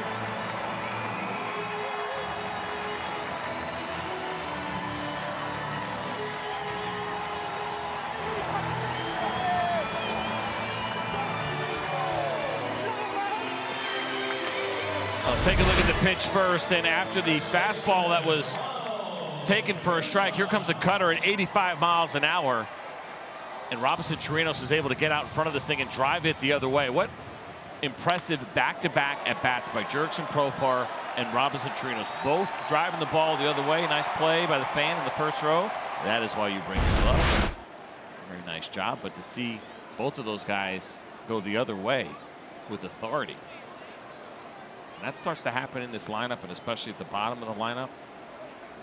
Some teams are going to be in trouble. You mentioned most runs scored since the All-Star break in baseball.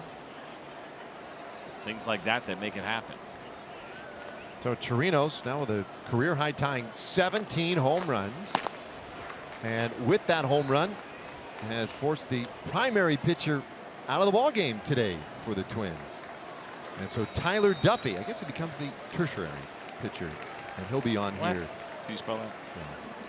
When we come back.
remind you to click it or tick it, day and night.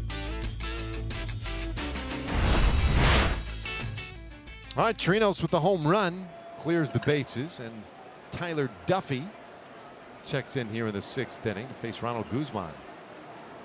First pitch missed for a ball. Guzman 1 for 2. And Duffy gets him to chase that one. Gives the count of a ball and a strike. All right, who's in, who's out pitching change, sponsored by In-N-Out Burger. Tyler Duffy is the man who is in. Zach Littell, the man who is out. And there's a strike. Take a look at Duffy's numbers so far this season. Game number 32, excuse me, I was with AAA Rochester. He pitched in those 31 games, 2.90 ERA. You'll see a fastball, curveball, and a changeup. A good strikeout to walk numbers for him.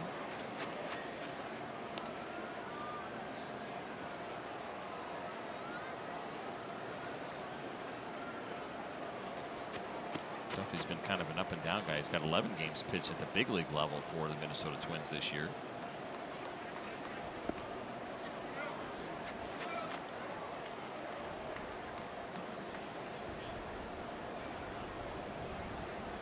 Used to be a starter. Transitioned to reliever last year.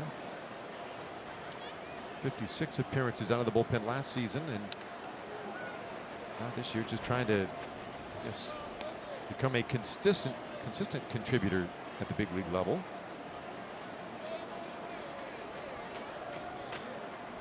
We talk about that a lot with relievers, right? The inconsistency. Very respectable season last year, 8.5 strikeouts per 9, 2.3 walk rate. He's always had a really good walk rate throughout his career. ERA was just under 5 in those 56 games. And some struggles this year led to some more time spent at the AAA level.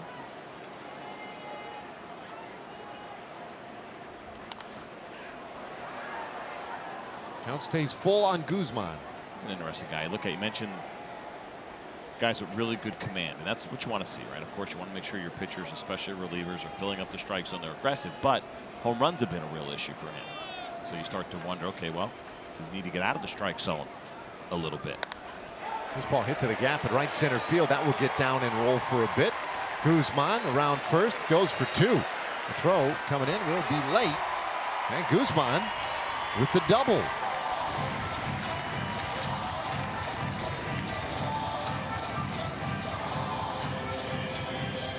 Another good at-bat here from Ronald Guzman. We saw him go the other way for a base hit in his last at-bat here. He gets a breaking ball. It's up in the zone and drills this thing to right center field. A good hustle as well, because a good throw, a strong throw, would have made this a very close play. As you see Jake Cave come around, and this throw is going to be a little bit offline. And so Ronald Guzman slides in safely.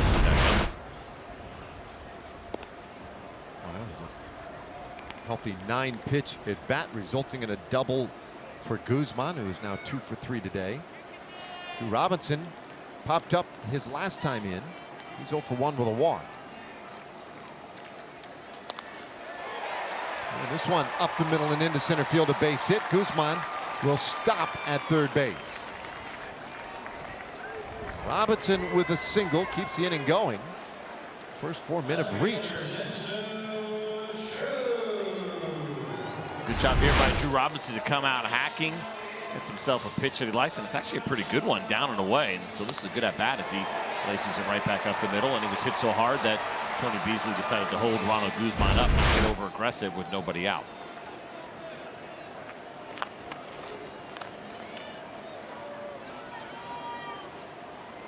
So 5-0 and trying to add to that. Here comes Chu. 0 for 3 so far today. Takes a strike.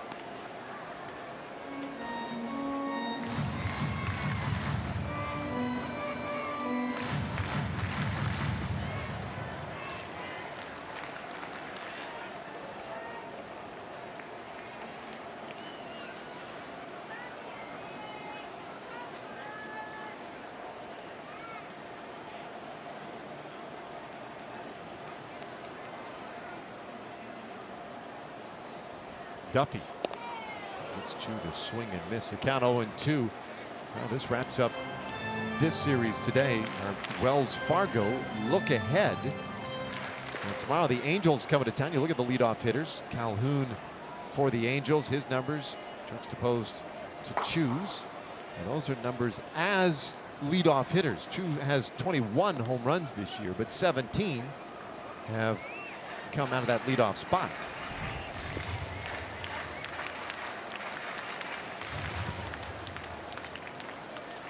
And the Rangers tomorrow, they will employ the use of an opener instead of a starting pitcher.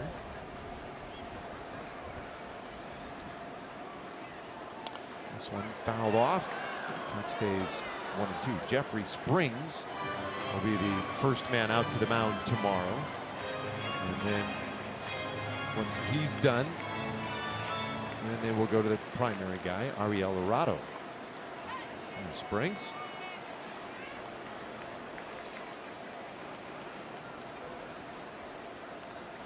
Duffy's 1-2, a little bit tight. Let's check in with Emily. Yeah, I talked to Jeffrey Springs about his opener role, the first opener, I guess you could call it, in Rangers history. He said he'll prepare the same. He'll come into it just assuming that it's a tie game, which it will be since it'll be 0-0. And he said really nothing changes for him, and he's been a starter before in his career. He says his preparation will be exactly the same. It's always cool the way technology can get you live reports from submarines. Yeah.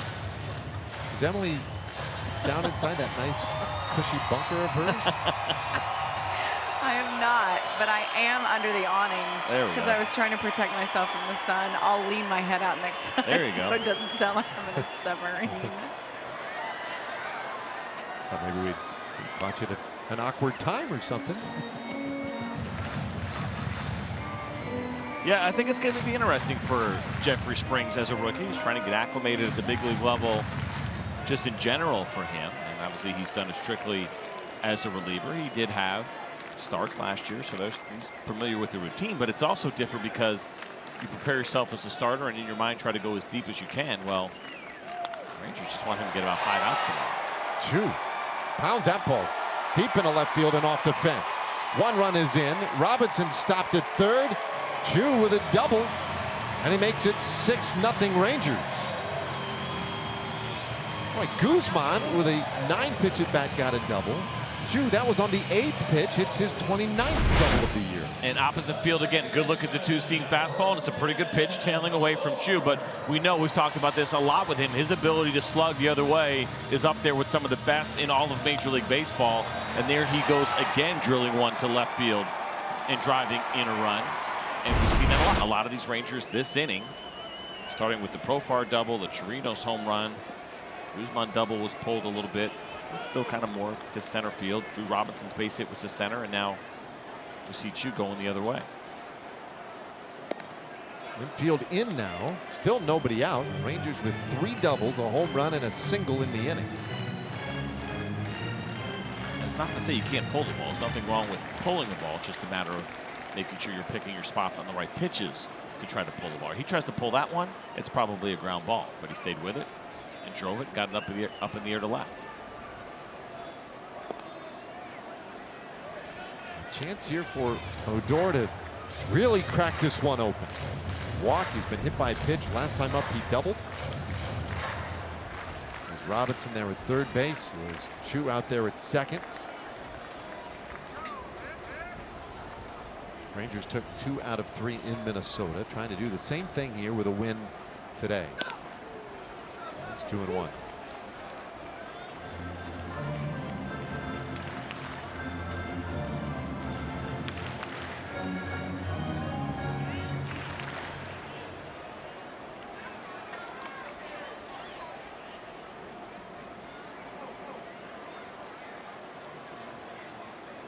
This ball hit hard. Off the glove at first and down that right field line.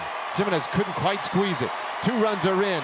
Odor heads to second. He'll stop there. That thing blistered right off the end of Jimenez's glove, and it's 8-0 Rangers.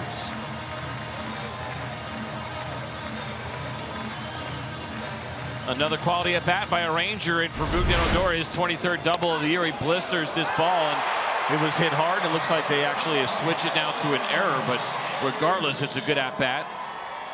You see right there, just flat out missed. As hard as that ball was hit. A couple of runs scored, so unfortunately for Rugi, he will lose RBIs there, but it doesn't matter. He drives in a couple of runs. Now another mound visit as the Twins trying to figure out a way to get out of this inning, or for that matter, just start accumulating some outs in the inning. Marvin Alston, their pitching coach, with the quick visit, brought in all the infielders as well. There's Alston.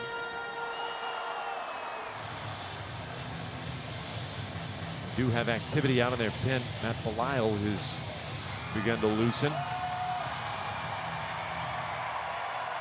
We have not seen the greatest defense from the Minnesota Twins in this series, right? Started with Polanco with a couple of errors. We got 3 today. 8 errors in the series by my count. It came in kind of middle of the road. 79 errors on the season coming into this one. That was the 14th most in Major League Baseball, so right near the middle.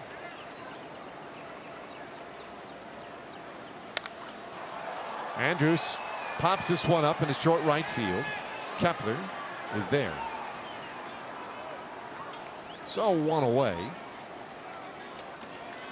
You know, a Coca-Cola family pack offers savings of more than 50% on tickets, food, kids zone access, souvenir programs, and Coke soft drinks. Family pack is a great way to catch the Rangers when they face the Angels tomorrow through Wednesday. Go to TexasRangers.com/specials to get your Coca-Cola family pack today. Yep, bring them all out.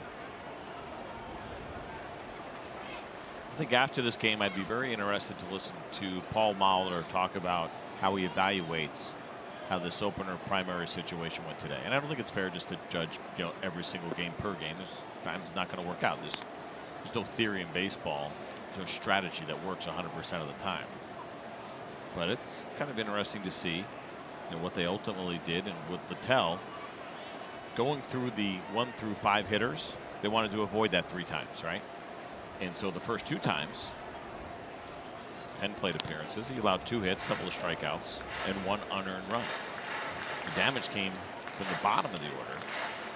So he did a good job with those guys 1 through 5. Now, would he have done a good job 3rd time through if they saw him a 3rd plate appearance? You know, it's hard to say. And then when your reliever lets up, your opener lets up that 2-run home run, it, you know, kind of throws it all into a tailspin.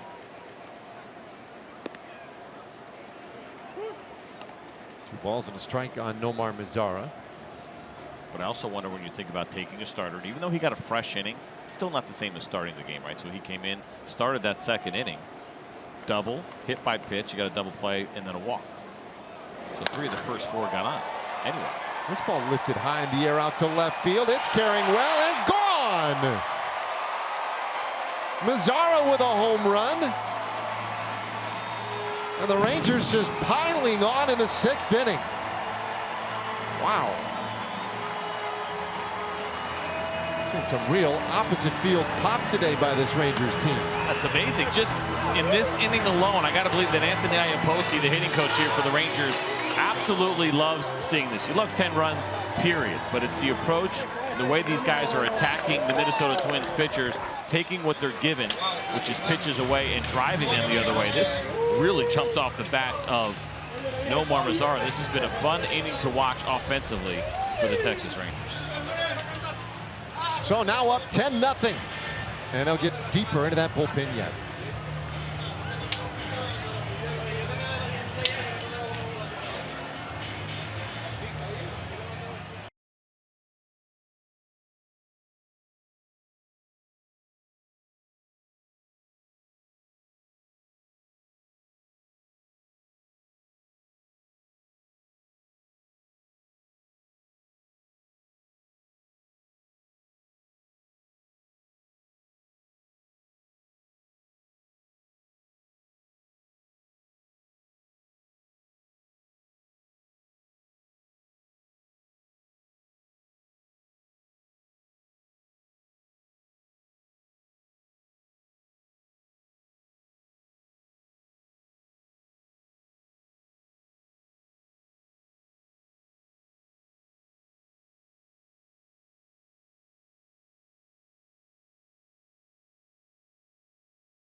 in this 6th inning. Yeah, the good look at the two-seam fastball that was up, and once again a pitch that is away, probably even out of the strike zone. A Ranger hitter, and this time it's Nomar Mazara, goes up and gets it and drills this thing the other way. And our StatCast AI is powered by AWS, and it's showing us 100 miles an hour off the bat, 377 feet the other way for Mazara.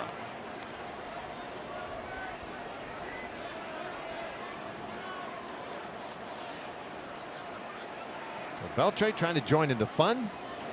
Matt Belisle just trying to get some control of this game. His 28th appearance of the year. Oh, hit Beltre. Oh, and a warning issued to the Twins.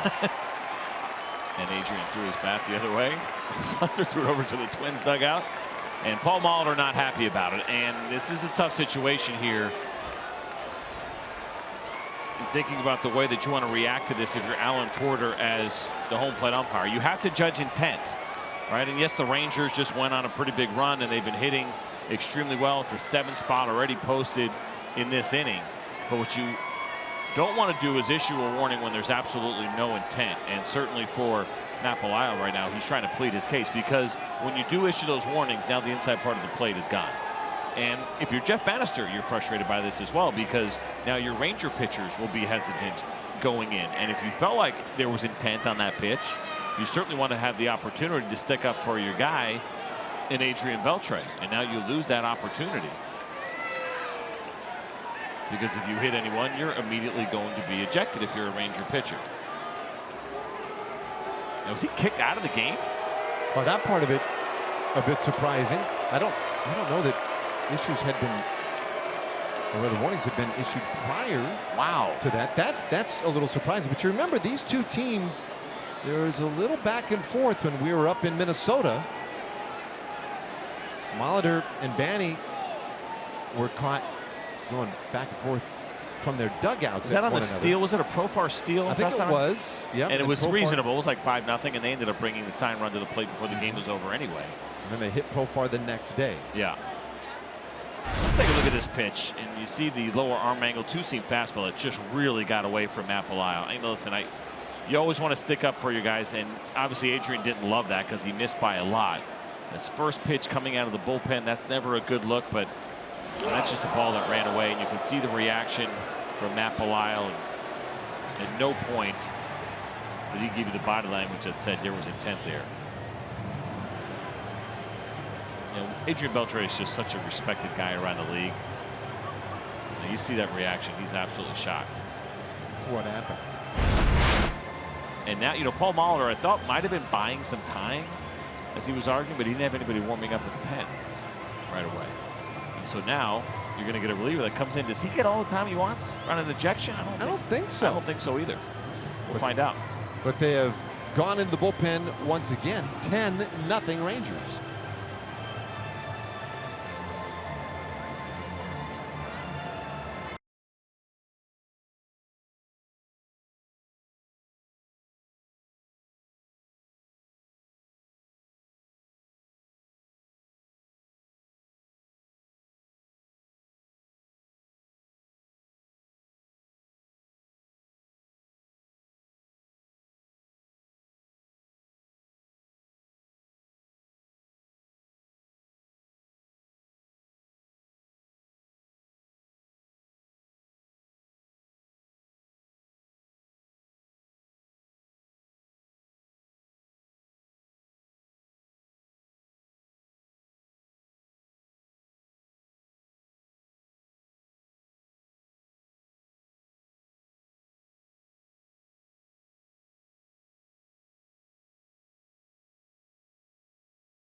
Beltre, who was hit by the pitch, enjoying some shade at the moment in the dugout. There was the ejection a moment ago after Belisle hit him on the first pitch. Belisle just came into the ball game and hit Beltre. And again, I go back to the series back in Minnesota when Profar was hit, and then not only the exchange on the field between Molitor and Jeff Bannister, but then after the game there was a conversation.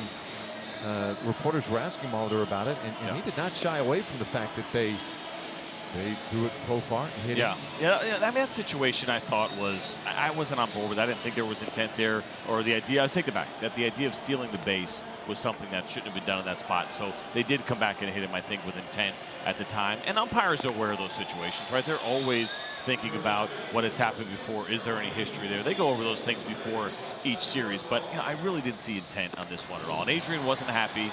And I wonder if his reaction had something to do with Alan Porter's reaction and ultimate decision that he made in that spot. So it's, I don't know. It's a tough call, but I think what we're seeing now with umpires more than ever is that they are erring on the side of caution. They're trying to get in front of everything. And so this was a two-seam fastball. I really believe that it just got away from Matt Belisle. He didn't have that, you know, that look of, yeah, we're going to slow you guys down. You look too comfortable against us. This inning hasn't gone our way, so we need to knock somebody down.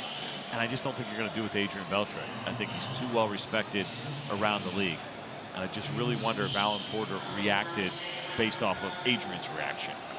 Right? I mean, nobody has more fun in the game and keeps things loose than Adrian Beltre. He didn't look too happy about that hit by pitch. It was a weird situation, and obviously now we're dealing with the aftermath as Alan Buznitz definitely gets all the time he needs to warm up. So remember, we talked about this. He warmed up in the first inning. Yeah. It was over 2 hours ago. And this is one of those situations for me where I just don't love what potentially could happen when you use the opener. I think there's a place for it, and there's going to be some trial and error for teams as they go through it.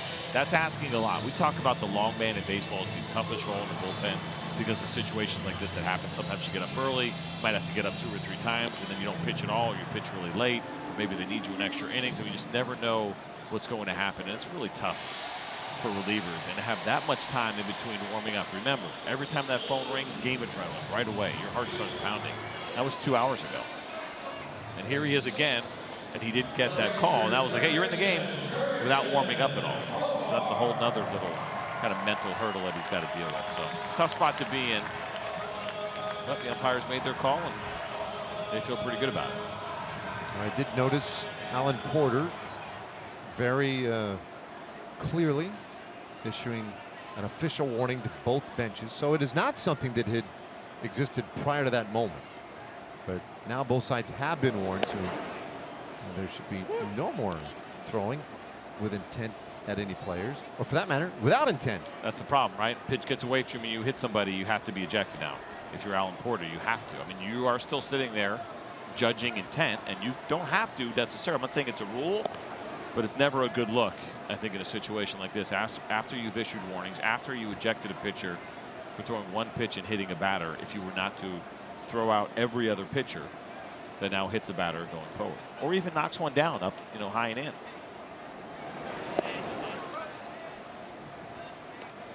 So Buznitz working against Profar, and the count 2-1. Profar with a couple of doubles. Profar opened the inning with a double.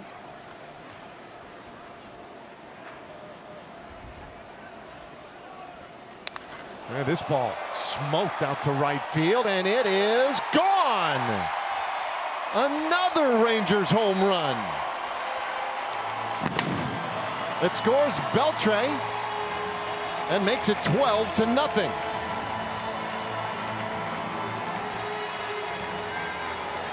What an inning this has been for the Texas Rangers. 9 runs across the board. Great inning, and it's been a great game for Jurickson Profar so far. A couple of doubles, and now this home run. He continues to slug, gets a look at this two-seam fastball that sits right in the middle of the plate.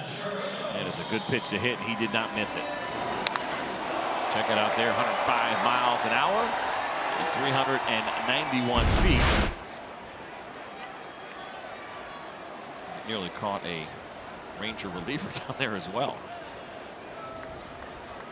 Now Chirinos, who is homered in the inning and is 1 for 2 today. Boy, this has just been an impressive onslaught of offense by this Rangers team. A 9-run frame, still only the 1 out.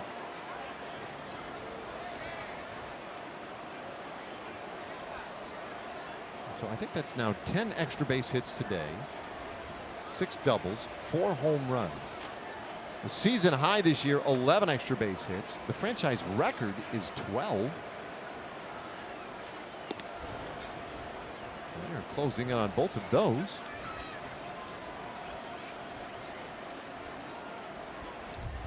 Every Ranger starter has scored. And almost every Ranger starter has scored this inning. Yeah. Except for Elvis Andrus. Elvis, the only one this inning who has not scored. Of course, Elvis accounted for the first 2 runs of the game with his home run in the first inning. 2 balls, 2 strikes on Chirinos. And he strikes out for the 2nd out of the inning. Don't miss a minute of the action.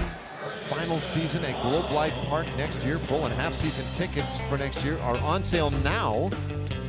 And as a 2019 season ticket holder, you'll also secure your place in line for season tickets in the new Globe Life Field, which opens in 2020. Check it all out, TexasRangers.com/seasons.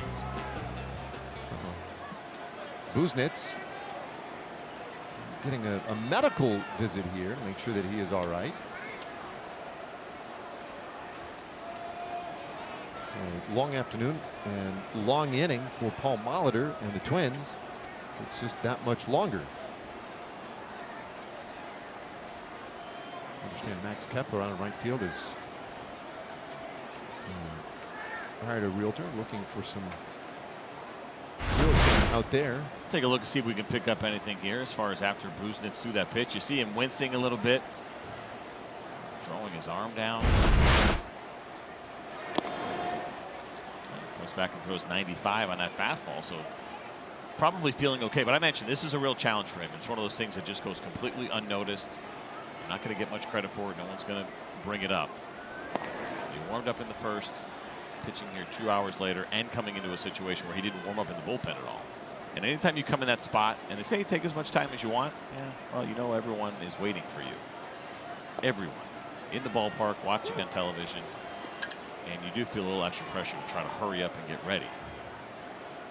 Doing that after warming up 2 hours ago in the first, I don't love that.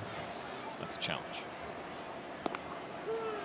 Oh, he gets a corner call there. Alan Porter corner opening what? things up just a little bit. Whoa. Inning done. Rangers scored 9. It was a good inning for the Texas Rangers. It started off with that Jurickson Profar opposite field double, and it seemed like it was never going to end. 9 runs when it was all said and done.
the 7th here at Globe Life Park in Arlington, and the rosters, of course, expanded yesterday. Jeff Bannister said, though, he doesn't anticipate too many more position players to be added to the mix. He does want to get guys like Drew Robinson some time in the outfield. He wants to give guys a look, but he said the regulars, guys like Adrian Beltre, as long as they're healthy and want to play, they will be in the lineup. So it's a bit of a juggling act, but he doesn't feel like that will change too much when the minor league season ends in a few days. That's always a big part of the challenge when you expand those rosters. How do you get guys playing time? A lot of the young, promising players are here right now. 12-0. Those September call-ups are the way that we look at them, right? As far as an organization wanting to get a look at their young players, started when the Rangers began filling up the disabled list. Elvis Andrews, Ruben Odor, Adrian Beltre, so that meant Ronald Guzman, Isaiah Cunha-Falefa, more playing time for guys like Carlos Tocci, Jurickson Profar. There's Carlos Tocci. Takes over in center field here in the 7th inning. So the idea that there'd be an influx of 10 players, I don't think really makes a lot of sense, at least on paper, for the Rangers. They have their guys here. These are guys that need the at-bats. Isaiah Cunha-Falefa needs those at-bats. Jurickson Profar needs those at-bats. We want to continue to see those as these guys had experience. Ronald Guzman needs those at-bats. 2-2 the count here on Grossman. So Tocci now in center field. Drew Robinson takes over in left, and that'll give Chu the rest of the afternoon off. 2-2 pitch, and this one down the right field line, foul, and takes a wild skip up that railing. And after some real hustle, that lady's going to have herself a souvenir, will she? Yeah, there we go. Some work to do. Eddie Butler in now for the Rangers. 19th game for him so far this season. You'll see the fastball, slider, curveball, and the changeup for the Rangers right-hander. Full count now. Well, Yohander Mendez, 6 shutout innings, allowed just 3 hits, 1 walk, struck out 2. Really nice afternoon for him. Butler hopes to continue to build on that, and a ground ball. That one sneaks through into right field, base hit. And so the Twins have the lead man on in the 7th inning.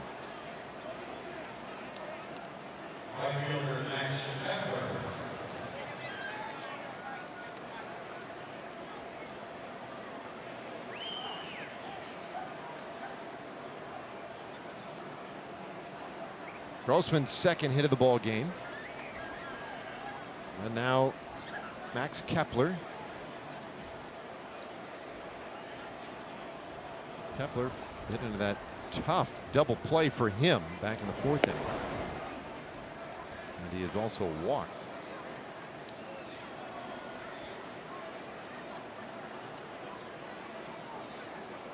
I think in a perfect scenario here for Jeff Bannister, Eddie Butler would be able to give you 2, maybe even 3 innings. We'll see how it goes for him, but they've stretched him out a little bit. And there's been some rumblings about whether or not he would get some starts or maybe even be the primary guy, depending on what they decide to do and how the Rangers work some of the opener situations that they're going to try this final month of the season.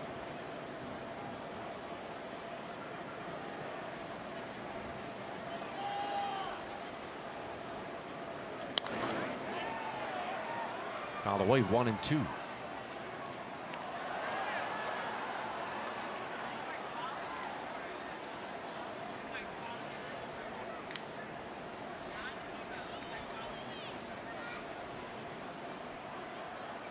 Butler, first man up out of that bullpen. Strike 3 called, takes care of Kepler, 1 away. That's a good pitch by Eddie Butler. And you got to call it after what you just called on Ronald Guzman. He had a couple really tough pitches called against him in his final at bat. Good looking 2-seam fastball, good downward action.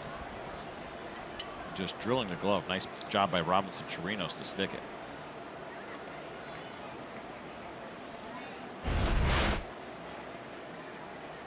And so now Nostadillo, who's 0 for 2.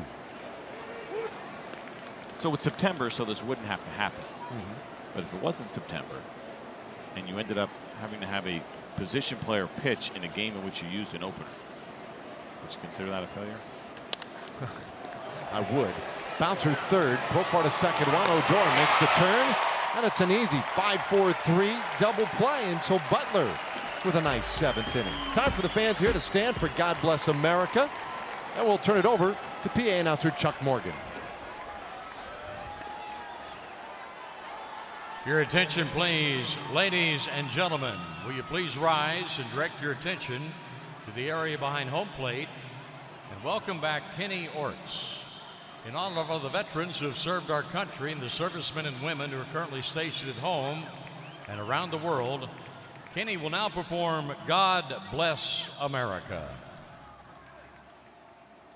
God bless America, land that I love.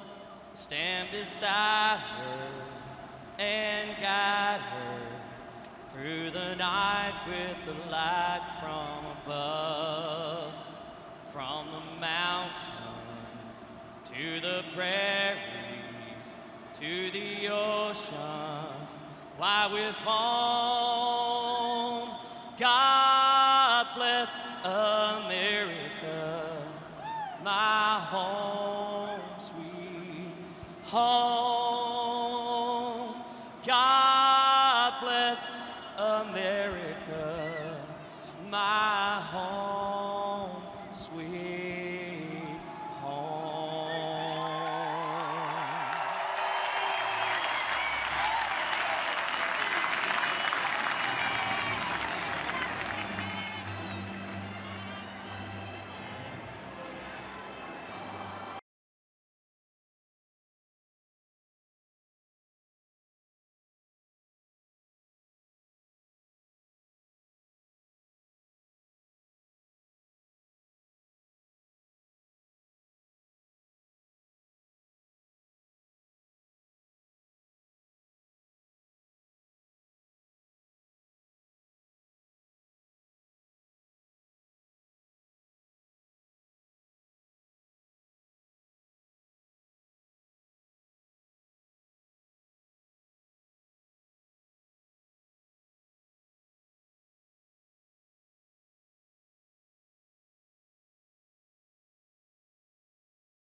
Thanks to T-Mobile, you can receive a 20% discount on Fridays for the all-you-can-eat seats in the Home Run Porch. Get your tickets in the all-you-can-eat seats for September 21st. That's the last Friday home game of the year when the Mariners will be here to take on the Texas Rangers.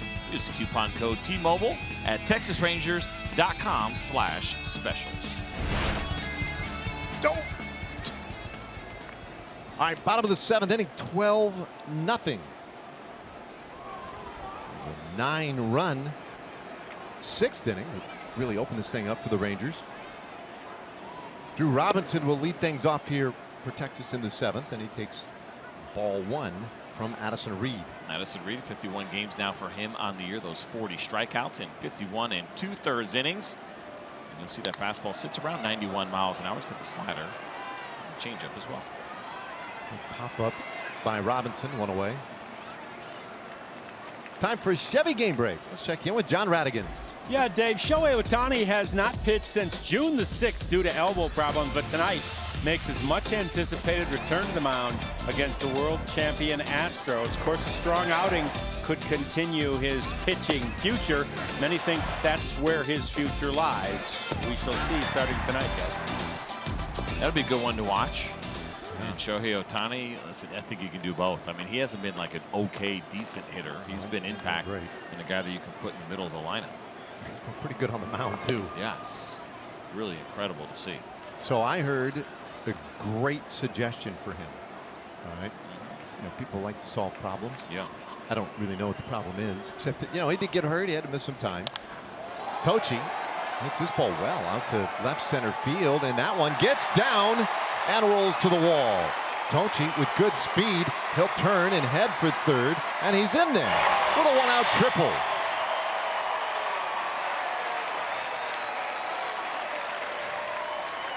Well, that thing just kept carrying. Second triple of the year for Carlos Tochi. Yeah, it sure did. I thought maybe this would have had a chance off the bat. You see this pitch down the middle, meant to be in. So that allowed Carlos Tochi to get the arms extended, and he put a real good swing on this. And what an effort by Cave. He actually had a chance to catch that ball. I didn't think he had any chance off the bat. Did a nice job of running it down, but couldn't get there ultimately. And then Carlos Tochi right out of the box knew that there was going to be a chance for extra bases. A double for sure if it got down, and then as soon as he saw it hit, he turned him on right about here. And cruises in for an easy triple. The 11th extra base hit of the ball game for the Rangers. And now Tochi just 90 feet away with one out. I hope that suggestion's better, more exciting than that triple. Kind of hard to follow that. Yeah. But I like this. Dan O'Dowd. Yeah. Said, you know, I don't think it's time to make a decision. You know, some people suggesting, should he pitch, should he hit? Dan O'Dowd, I thought, came up with a really great idea. You can shoot it down for me, but I loved it. Why not make Shohei Ohtani your closer and let him play in the field? He could impact every game with his bat, or let's just say 80–90% of them anyway with his bat. He's a good athlete, could play somewhere defensively for you. And then when you need him late in the game to shut it down, there he is, ready to go. So he would hit every day then, so you wouldn't feel like you had to play in the field, let's say 6 days a week. Well, because you lose right, they don't let him hit the day before, the day of, and the day after, right? So there's 3 days in a row where he's not part of their lineup. And you'd love to see him in there a little bit more. Yeah. So I could see why you would go down that path a little bit and trying to figure out a way to maybe make that happen. Do you think it in any way is less pressure on the arm, or is it more? It's probably more, right? Because the other issue you run into, let's just say he's playing left field and you're down by 2, or he's on deck and he hits the go-ahead home run. And now it's the 9th inning. So he can run down and get warmed up, right? He hits the go-ahead home run in the bottom of the 8th inning at home. Next guy makes it out, inning's over. He hasn't thrown a pitch yet off the mound. Now he's got to go close it out. Yeah. Well, maybe you could have a co-closer, right? So maybe there would be some instances where you go with, you know. That's a lot to ask. Even if you had a guy and say you get the first hitter to give him enough time to warm up, put your stuff down, you got to go into the field. And the other issue for me there, I guess, would be where's the greatest value? Him starting once a week, because they only do it really on Sundays right now, or him as a reliever that's available to pitch, 3 to 4 days a week. And hitting. And hitting, yeah. I always wonder about, could they give one of those days back? Does he have to have all 3 of those days off from hitting? Could he hit the day after he pitched? It's usually a big workout day. Could he hit the day before? I think I'd rather find a way to get one of those days. Or can he not hit when he pitches? Every other National League pitcher does it. Yeah, I don't know. I mean, I will say, I'm sure they have done plenty of due diligence on this to figure out how it's going to affect him physically. But I thought that was kind of an intriguing idea anyway. 2-2. Yeah, I think it's actually be a lot more physically demanding for him to do that. And what are you going to do in a tie game? Does he not play out the outfield tie game in the 8th inning? Right, wherever he's playing? Like, the problem with the closing situation is that it's never clear as day. How many times do you see your closer get up and not go into game? Well, how much do you need to warm up? He needs it, I think, especially as a starting pitcher. He's only been a starter, so he needs quite a bit. High fly ball, center field by Odor, and Cave able to get to it. Tochi will tag. He scores easily, and it's 13-0.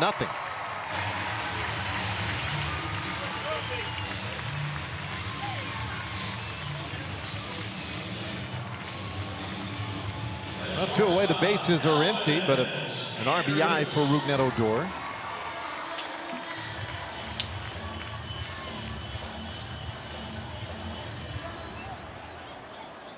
Also, by the way, I was thinking about that whole Belial situation with Adrian Beltre.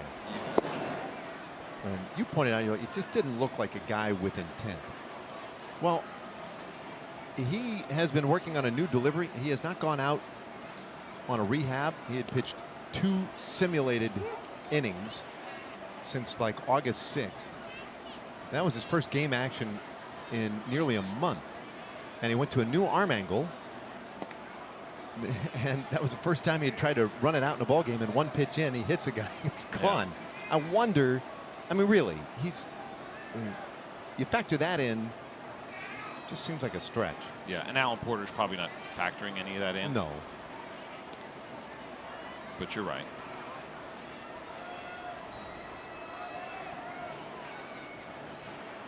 I'm sure Molitor, that was a lot of what he was trying to tell Alan Porter. A little too late. Andrews hits this one high in the air. Cave did not get a good read on that. Angling back, and it's Field who comes over from left to make the play and in the inning. That one almost became a little tricky. Rangers add a run, go to the 8th inning, 13-0.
Well, the numbers pretty much tell you everything. 3 errors for the Angels. The Rangers have been swinging the bat with a Blom today. Lead 13-0.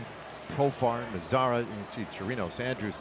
11 of the 13 hits have gone for extra bases. And Yohander Mendez went 6 shutout innings, allowed just 3 hits. So what an afternoon it has been for the Rangers. Yeah, so many great developments throughout this one. I think the Mendez start was really important for him and trying to get back on the good graces with the Rangers and hit the reset button. Emily touched on that earlier.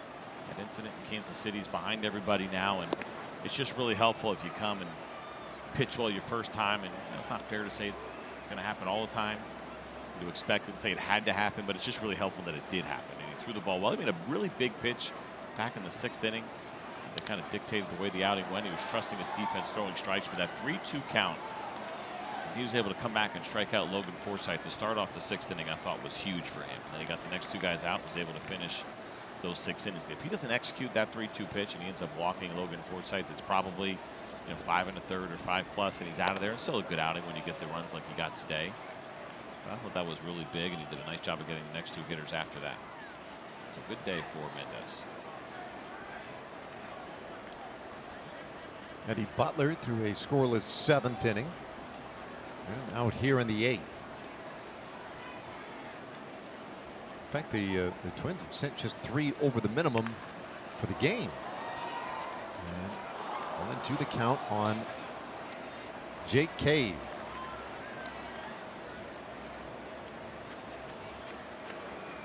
Paul Molitor, some frustrations today, and understandable, some of them. Talked about the ejection earlier. One of his pitchers, that was Matt Belial. And then as we went to break, this exchange. Addison Reed and Alan Porter. Well, yeah, no, you're gone too. Well, Addison Reed probably was upset, first of all, what happened with Matt Belisle. Remember, as a bullpen, you're kind of the team within the team. He didn't like that. And then he was frustrated with some calls, and he probably told him what a bad day that he was having and how he blew that earlier, and a couple of other choice words that got him kicked out of this game.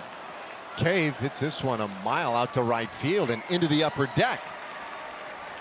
And another really good game for Jake Cave, his 10th home run of the year, and the Twins won't be shut out now. 13-1 the score. He came on a 2-strike pitch. This guy has absolutely been slugging against the Rangers. 4-seam fastball. Good look at the grip. Not a bad pitch. I mean, look how far in that ball is. And look at Jake Cave pull those hands in and still get the barrel to that. That's really impressive. That's not easy to do on an inside fastball and still be able to hit it with enough authority to get it out of the ballpark. I got to tell you, it's been 3 days now against the Twins, and a little disappointed in you. Yeah. Have you said once so easy a caveman could do it? I mean, not once. I'm not. Where are you on that one?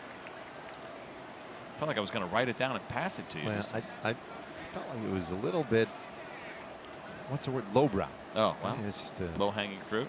It's kind of. For sure, Vince Scully would never do that joke. Probably not. I would do it in a heartbeat. But I kind of was banking on you. 2-1 pitch. So Butler gives up the home run to Jake Cave. Well, I didn't see it. Didn't feel it's natural. It's a miss. Yeah. It's a miss. And I feel We'll see what Twitter has to say about that. Yeah. I'm fascinated to know. Jimenez 0 for 2 today. And that one is ripped foul. So full count now. Uh-oh. Well, no argument. Whose was it? The important thing here is the right guy ended up with a baseball. 3-2 pitch. Another foul ball. There we go. Where's that go first? Instagram, Facebook, MySpace? It all depends who's at the game. If the entire family's there, then you might just save it, or it might go online. You know, but if mom or dad's not there or whatever, grandma, you might text it to someone first.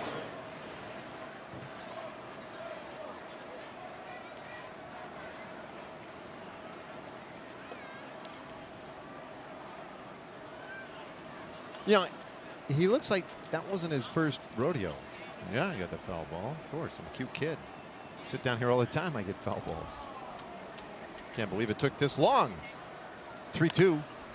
Now, that one won't quite get to him. Nice play by the ball girl. Oh, I think she tried to hit that guy in the shin. Well, I think that's always an interesting option too, right? Listen, I don't want to be a person who picks somebody out of the crowd, because that means I didn't pick everybody else. So I will just chuck it into the middle of nowhere. Yeah, I like that. I let you guys fight over it. She could probably reach the mezzanine, that second section too. Yeah.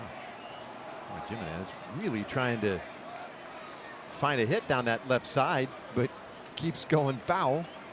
And now this is going to be a 10-pitch at bat. That go in there? It did. It's probably going to stay in there too.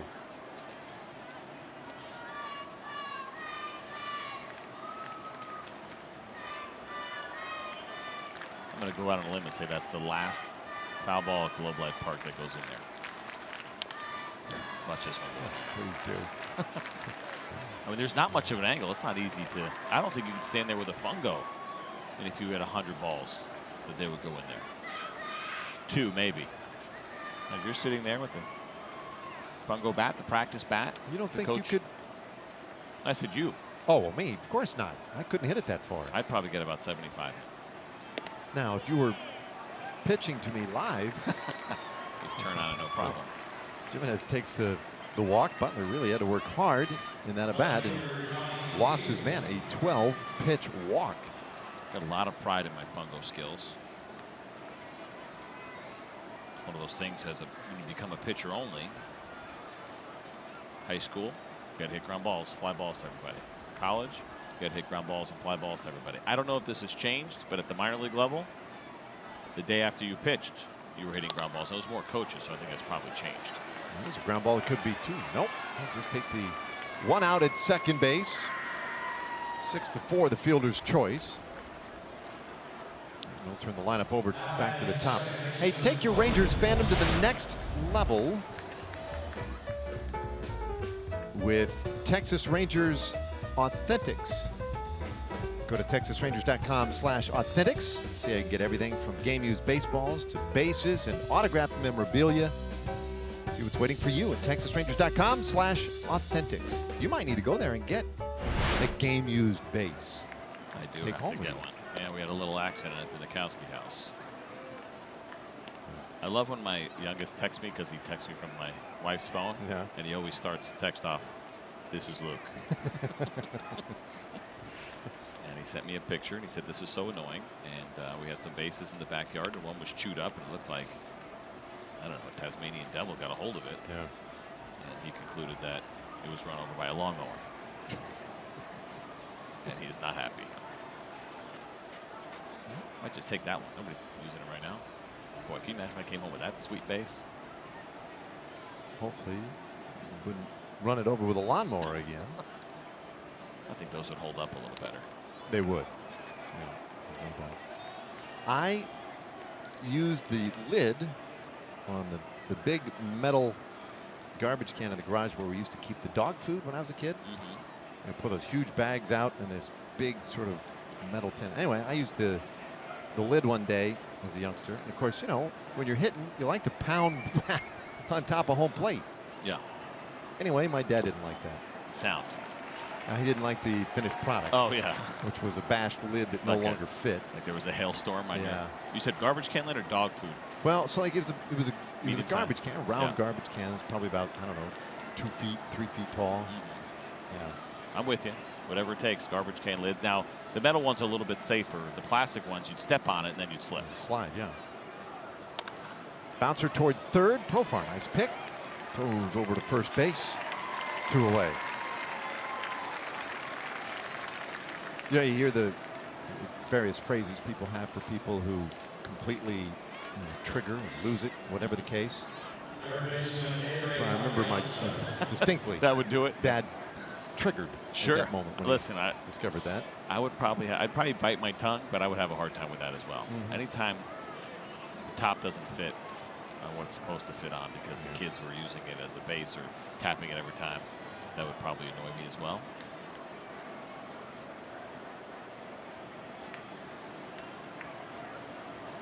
Adrianza now. The other thing I remember about all that as a kid was this one lined past second and into right field. Johnny Field will score on the Adrianza base hit, and it's 13-2. So home run in the inning, and now an RBI single with 2 outs.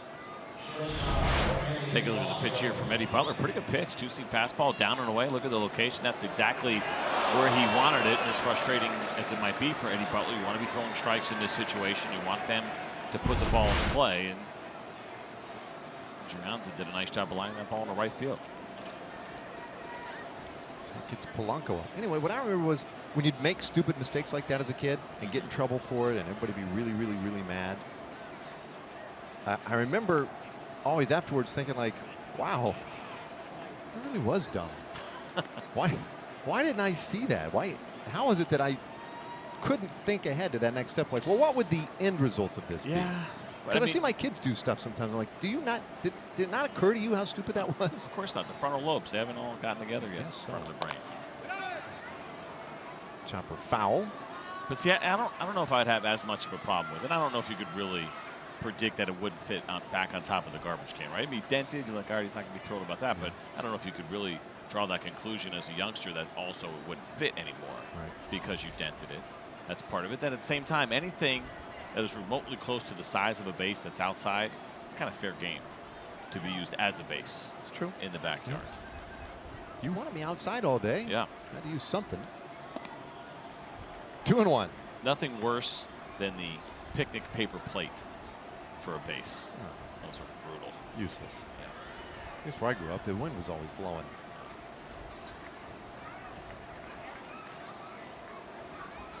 Butler's 2-1. A little bit off the plate. Well, the Twins showing a little life here in the 8th inning. A 13-2 ball game. Butler trying to complete 2 innings of work. And then I would gather he would turn it over in the 9th inning.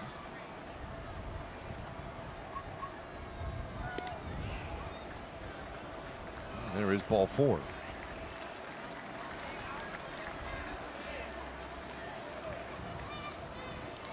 So a couple of men on base. And that will necessitate a mound visit now as Doug Brocale charges out there quickly. Taking a look out at the Rangers bullpen. Martin Perez getting loose, so we saw him in relief the other day. Might get another chance here this afternoon. Brocale here probably just buying a little time here, getting a little rest for Eddie. Well, yeah, I mean, these are one of these games that it's very easy to kind of lose your focus, right, when it starts to get out of hand. And I think for Doug Brocale, just making sure that Eddie Butler's getting back on track a little bit. Every outing is really important, right? As a new Ranger this year, he wants to make an impression. They have some plans and some ideas of where they think he could fit in. And so I think it's just that little reminder, give him a breather, but also get him back on track. Whenever you see a walk in a game like this, it's always one of those situations where you know you want to make sure your guy's locked in.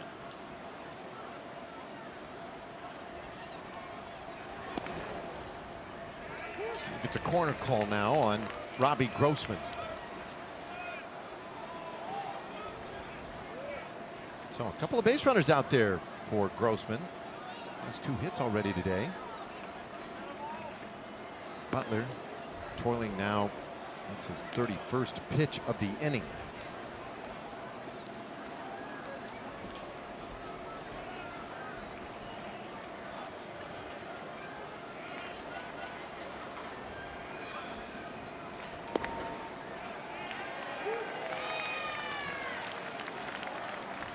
Good velocity, 95 miles an hour. Eddie Butler's got some good sink.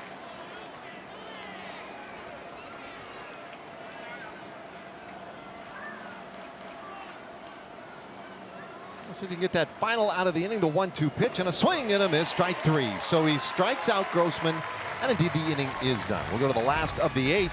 Rangers leading by 11.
There's no hidden fees. That's transparency. By Ford. Visit your local Texas Ford dealer during the Ford Summer Sales Event. Ford is the best in Texas. And by Shiner Light Blonde. It's light done right. What an afternoon for the Rangers. An 11-run lead as we go to the bottom of the 8th inning. And you got your wish. You asked the question earlier, would it be a failure if a team going with the opener and primary pitcher had to end up using a position player to pitch in that game? Would that be a failure? I suggested it would be. And I don't know what your answer is on that yet. We had to go to break. But Chris Jimenez, who's not unaccustomed to pitching, this is his 11th major league appearance as a pitcher, though he is a position player. Here he is. Yeah, oh yeah, which is pretty incredible when you think about position players pitching and how often he has done it. And it's not, it's not like, hey, pitching college, he's got a really good arm. He's just comfortable in these spots and has no problem kind of saving the bullpen. Oh, that ball is hit a mile out to right field and gone. Mazzara tees off on Jimenez. 20th home run of the year for Nomar Mazzara. And the Rangers tie a franchise record today, their 12th extra base hit of the ball game. That felt like slow pitch softball, right, as far as the speed of the pitch and even the swing from Nomar Mazzara. Sometimes it's really difficult for big league hitters to hit slow pitching. We'll get you a good look at the four-seam fastball. It's got a little hump in it. Nomar Mazzara stays on it, took a big swing, and he didn't miss.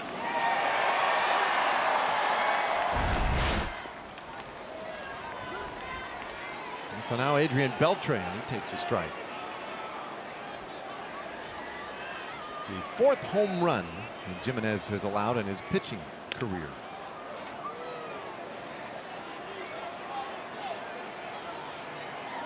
And there you go, 12 extra base hits today. The last time the Rangers accomplished that, 1986 against the Twins.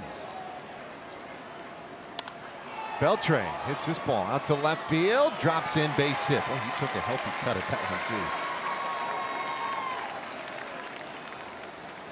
Good base hit by Adrian Beltre. So we talked about it. Sad news at the Mikowski house this afternoon. There it is. Oh, no. I mentioned maybe Tasmanian Devil, but pretty confident the landscaper did that to the base. So I'm not going to. I didn't run over the lawnmower, that's for sure. But we'll get that situation rectified. Yeah. That little guy's not happy about it at all. He loves his bases and the little setup that we got in the backyard where he can play his wiffle ball games by himself, and we play back there. So that's what we got to bring home. One of those right there. Yeah. I mean, they will. They got 3 bases, right? They got extra one. They wouldn't know, would they? I mean, you know people. Lukey, he'll take care of it. Don't worry, man. There's only one way to find out, I guess, right? If I'd get in trouble. You can always ask for forgiveness later. It's DeShields pinch running here for Beltre. Oh, you mean I wasn't supposed to take those? My bad. I mean, that would bring a whole new meaning to the phrase stolen base. But so easy, KP. The little squibber toward third, and that's going to end up an infield hit for Jurickson Profar.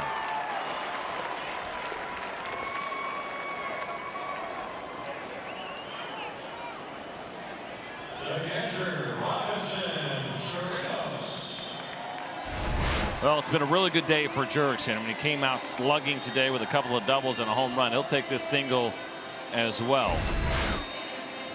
Making it a 4-hit afternoon for Jurickson Profar. Exit velocity 20 miles per hour. Is that accurate? No, Yep. You're guessing. Is it 20? That's a lot. Let's see here. Shields at second, Profar at first. 89. 89, that can't be right. Wasn't 89. That's what this says. Well, that's wrong. That's Adrian's base hit. Boy, I will be at bat that doesn't like long games. Well, we're only 3 hours in. Right, Yeah, but it worked hard. I mean, they've worked hard today. There's a lot going on. I told you yesterday they had Jed Lowry striking out in our game. There it is. 21 miles an hour. I'll round it up. Oh, I don't. No, it definitely didn't go 32 feet. I don't mean to Poke a hole in our StatCast, folks. But the bases are 90 feet. Yeah, that's that hit went probably 95 feet at least, unless it's how far it traveled in the air. I mean, did it travel in the air? I mean, maybe it hit 32 feet down in front of the plate and rolled. I guess that's possible. This ball powdered out to center field. Dave is back and will make the catch. One away.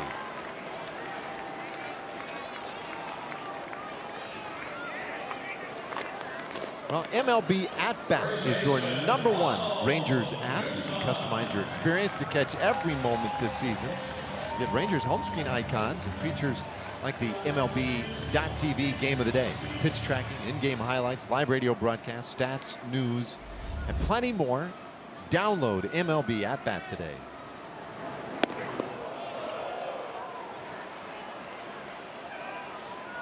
Guzman also taking a Herculean rip. Double on a single today has scored a run. Well, I got to believe that after the rest of the Rangers hitters saw what Nomar Mazara did and the big swing that he took, eyes were lighting up a little bit for the rest of the guys coming up this inning, and they're going to look for their opportunity to pad those numbers a little bit against Jimenez.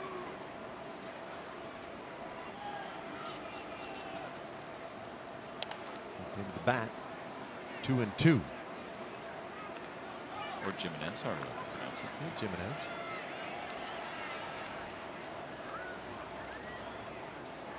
Well, in here just to help his team out, soak up these last couple of outs.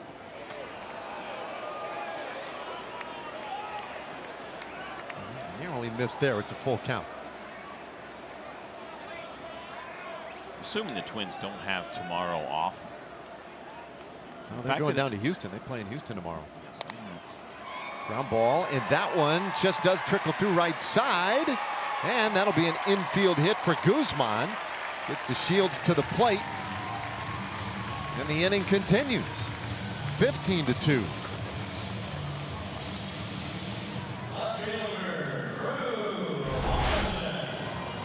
Take a look at this ground ball hit by Ronald Guzman, and kind of right in between when you're playing those shifts.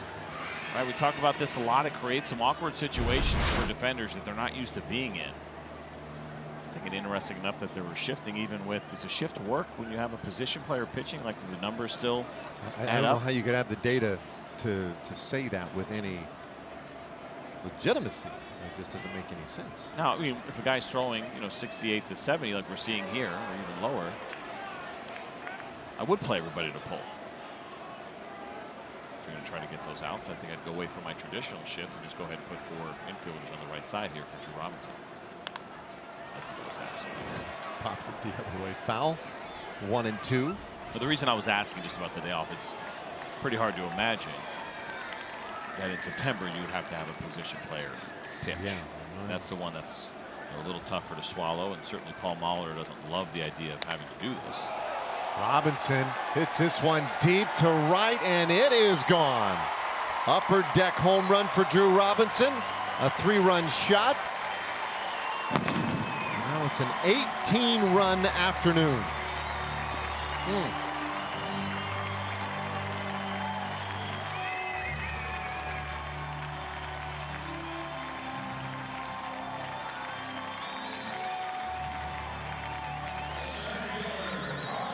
Well, we'll take a look at the swing here from Drew Robinson. Looked like the changeup grip from Jimenez, and he left it up in the zone. We saw the earlier pitch at 62 miles an hour that Drew looked at and saw. And staying balanced so difficult to do when you're facing pitching that slow. Hit this ball 407 feet. Pitch was 68 miles an hour. Tochi loops one out toward left field. Johnny Field able to make the catch. 2 gone. I feel like I've seen a handful of position players pitch in the big leagues over the years. And pretty much always it works out that they're the ones that turn in the scoreless inning, whatever, you know, have the real efficient frame. I don't think I've seen one of these. Is this one ripped into right by Odor, and he has another hit.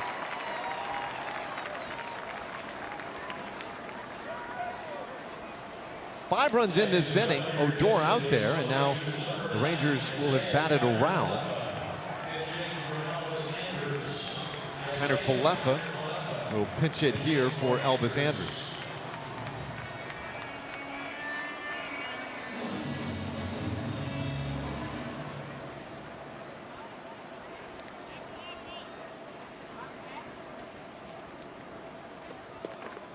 He takes a strike. So 6 home runs today by the Rangers.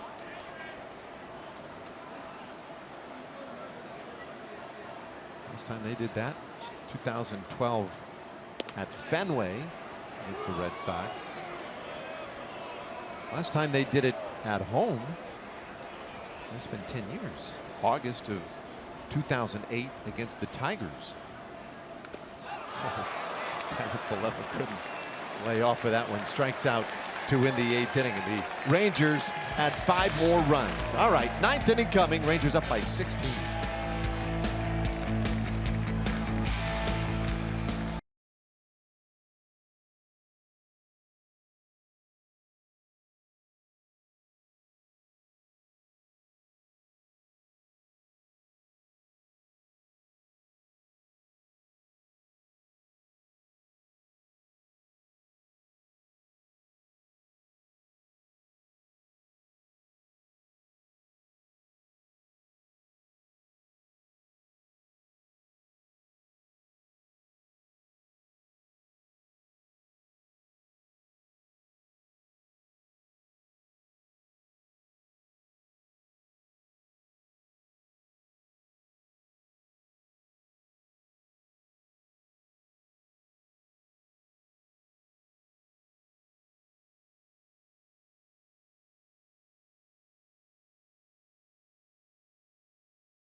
Here, 18 runs on 19 hits thus far as we welcome you back to Globe Life Park in Arlington. John Radigan here with David Murphy and Mike Bassick. We're getting ready for Rangers Live, presented by Fios by Frontiers. Murph, what are we going to talk about? 3 quick things: offense, and offense. Yeah, okay. But of the big kind. Team record for extra base hits today. A lot of big flies and balls in the gap. And we'll talk about Mendez' great start in the defense behind him. Yeah, there was some great defense played, and we'll do it all right after the game, guys. It's Rangers Live, presented by Fios by Frontier.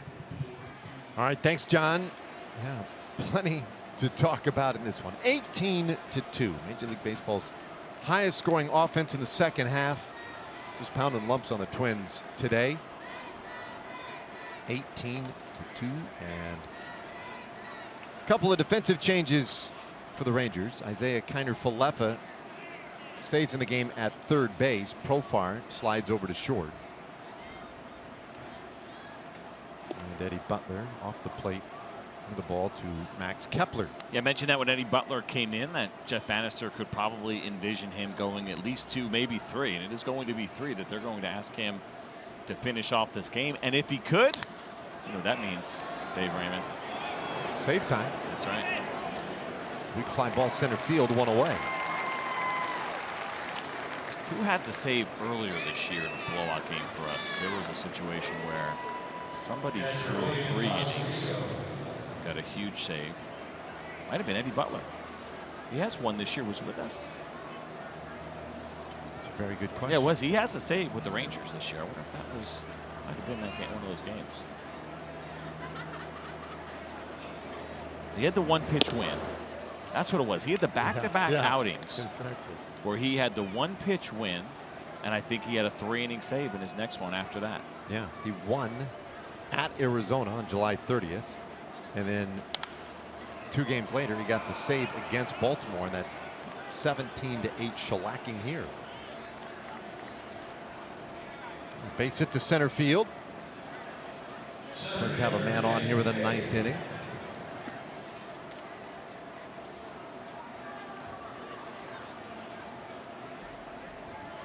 $18 runs, 19 hits today for the Rangers. Mendez went 6 shutout. Butler trying to notch the save by completing these last 3. He did give up a couple of runs last inning. Cave stands in and takes a strike.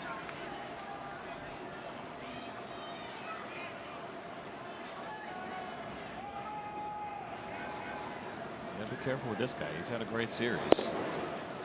He's been impressive to watch. He's done a pretty good job in center field defensively, but he's squared the ball up quite a bit. He also has gone the other way, the ball to left field.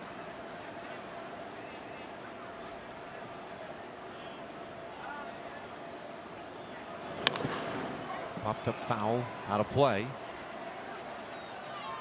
1-2 the count.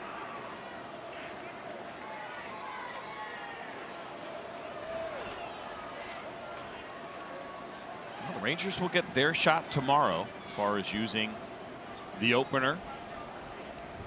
Didn't go as well today for the Twins. Let's hope the Rangers' philosophy will work pretty well. I think it's interesting with a guy like Jurado coming in after the fact. Right, you got Jeffrey Springs started off. Jurado come in afterwards. And also interesting, I think, to ponder a little bit for Ranger fans. Little roller second base. Odor to second, 1. No relay offered. They'll take the lead runner out of the equation. 4-6, the fielder's choice. Ford pitching probables tomorrow. Opener against the Angels. And indeed, there will be an opener. Jeffrey Springs will be the opener for the Rangers, with Jurado coming on as a primary pitcher. And Shoemaker will have the start for Los Angeles. Anyway, so think about this. So we just saw a really nice outing from Mendez. Jurado also a guy who's not going to rack up a ton of strikeouts, right? We know that he uses that 2-seam fastball. It's a good one. Lots of ground balls. This ball hit well out to left center field, and it is gone. A home run.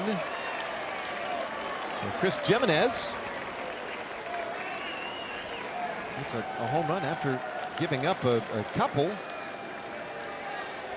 last inning. So I think there's going to be a little karma there going his way. That's going to be some good trivia. He's the last pitcher to give up 2 home runs in an inning and then come back and hit one the next half inning. Pitcher or position player pitching? He was pitching. And if you look at him in the... Well, because, I mean, I think it's probably happened with some frequency in the National League. Right. So gave up 2, came back and hit 1? Maybe. Or how about in the American League then? The American League, very rare. Maybe the only time it's ever happened. So I was going to say, though, something to keep in mind with the Rangers as you look at a couple of these pitchers getting their opportunities. They're contact guys, and the defense was fantastic today. But that's probably, you know, it's always possible, depending on how the season finishes, that Mendez and Jurado could be in the rotation next year. They could be battling for spots in spring training. We'll see how things finish out this year. But when you start building your roster, you also have to think about what kind of pitchers you have. And contact pitchers means you got to have pretty good defense. Otherwise, it's not going to work, right? If you have a team that is focused on offense and maybe you give up some defense because of it, but you have contact starting pitchers, that's probably not a great formula. With Mendez and now with Jurado, and the defense is good here, not a problem, but just something to keep an eye on how important that defense is, how important using the shift will be. Fly ball out to right field. Mazzara puts it away. This one is over. And what an afternoon it was. 18-4. The final score here this afternoon. Eddie Butler did complete those final 3 innings for the save. Yoander Mendez, excellent start with a 6 shutout to get the win, and he got just enough offensive support from his teammates. 18-4, the final score. He certainly did. That brings us to our Southwest Airlines player breakdown, and we are indeed going to take a look at the work that Yohander Mendez did this afternoon for the Rangers, throwing lots of strikes, going right at these Twins hitters early on, and then, as I mentioned, relying on his defense. Great play here by Ronald Guzman at first. Nice job by him, fielding his position a couple of times as well. And then we mentioned in that 6th inning, making that huge 3-2 pitch, which that was the first out of the inning. He got his next 2 batters after that, and that turned it into 6 shutout. And Jeff Bannister very pleased with what his left-hander did today, and a good step in the right direction as Mendez kind of works back from what happened earlier this year and getting back in the good graces of the Texas Rangers. He deserved it today. He did an excellent job here on the mound. That's first big league win. So congratulations to Yohander Mendez. Butler, as we mentioned, with his 2nd save. Lots of individuals you could talk about offensively today, but Emily Jones has picked out the youngster. There's Nomar Mazara. Thank you very much, Nomar. Hello. 18 runs for you guys today. The offense really has been the best in the American League since the All-Star break. Why do you feel like you guys are clicking so well? I mean, when I was hurt too, I was watching the guys too, doing what we're doing right now. It was a lot of fun, and we're playing together. We, having good at bats, taking to our approach. That's really hard to do, but in games like this, we gotta do it. Don't give away at bats and try to keep the lineup moving and things going nowhere right now. And hopefully we'll continue to do that to finish strong. For you, you've had the thumb injury. I know it's still bothering you. For you to be able to put up the results that you have with that still lingering, what does that say? Well, just try, have just one swing in a bat. Just try to put a good swing on it and try and make a good contact, and that's it. Because still not 100%, and but it is what it is. I got to go out there and still do my best. And a little bit of a road back for Yohander Mendez. To see him to come out and have the start that he did today, how encouraging is that as his teammate? Yeah, that's pretty good. He did a great job. 1-6 inning like that. He's a young guy too, and he gave us a good view. Nomar, thanks for the time. We appreciate it. Good. Congratulations on the win, guys. I'll send it back up to you. All right, thank you, Emily. Nicely done. 18-4, our final score. John Radigan, David Murphy, and Mike Baxter back in the studios. Plenty to give you after this one today. For CJ Nikowski, Emily Jones, and our entire crew, I'm Dave Raymond, inviting you to stay with us. Still plenty more to come after this Rangers win today.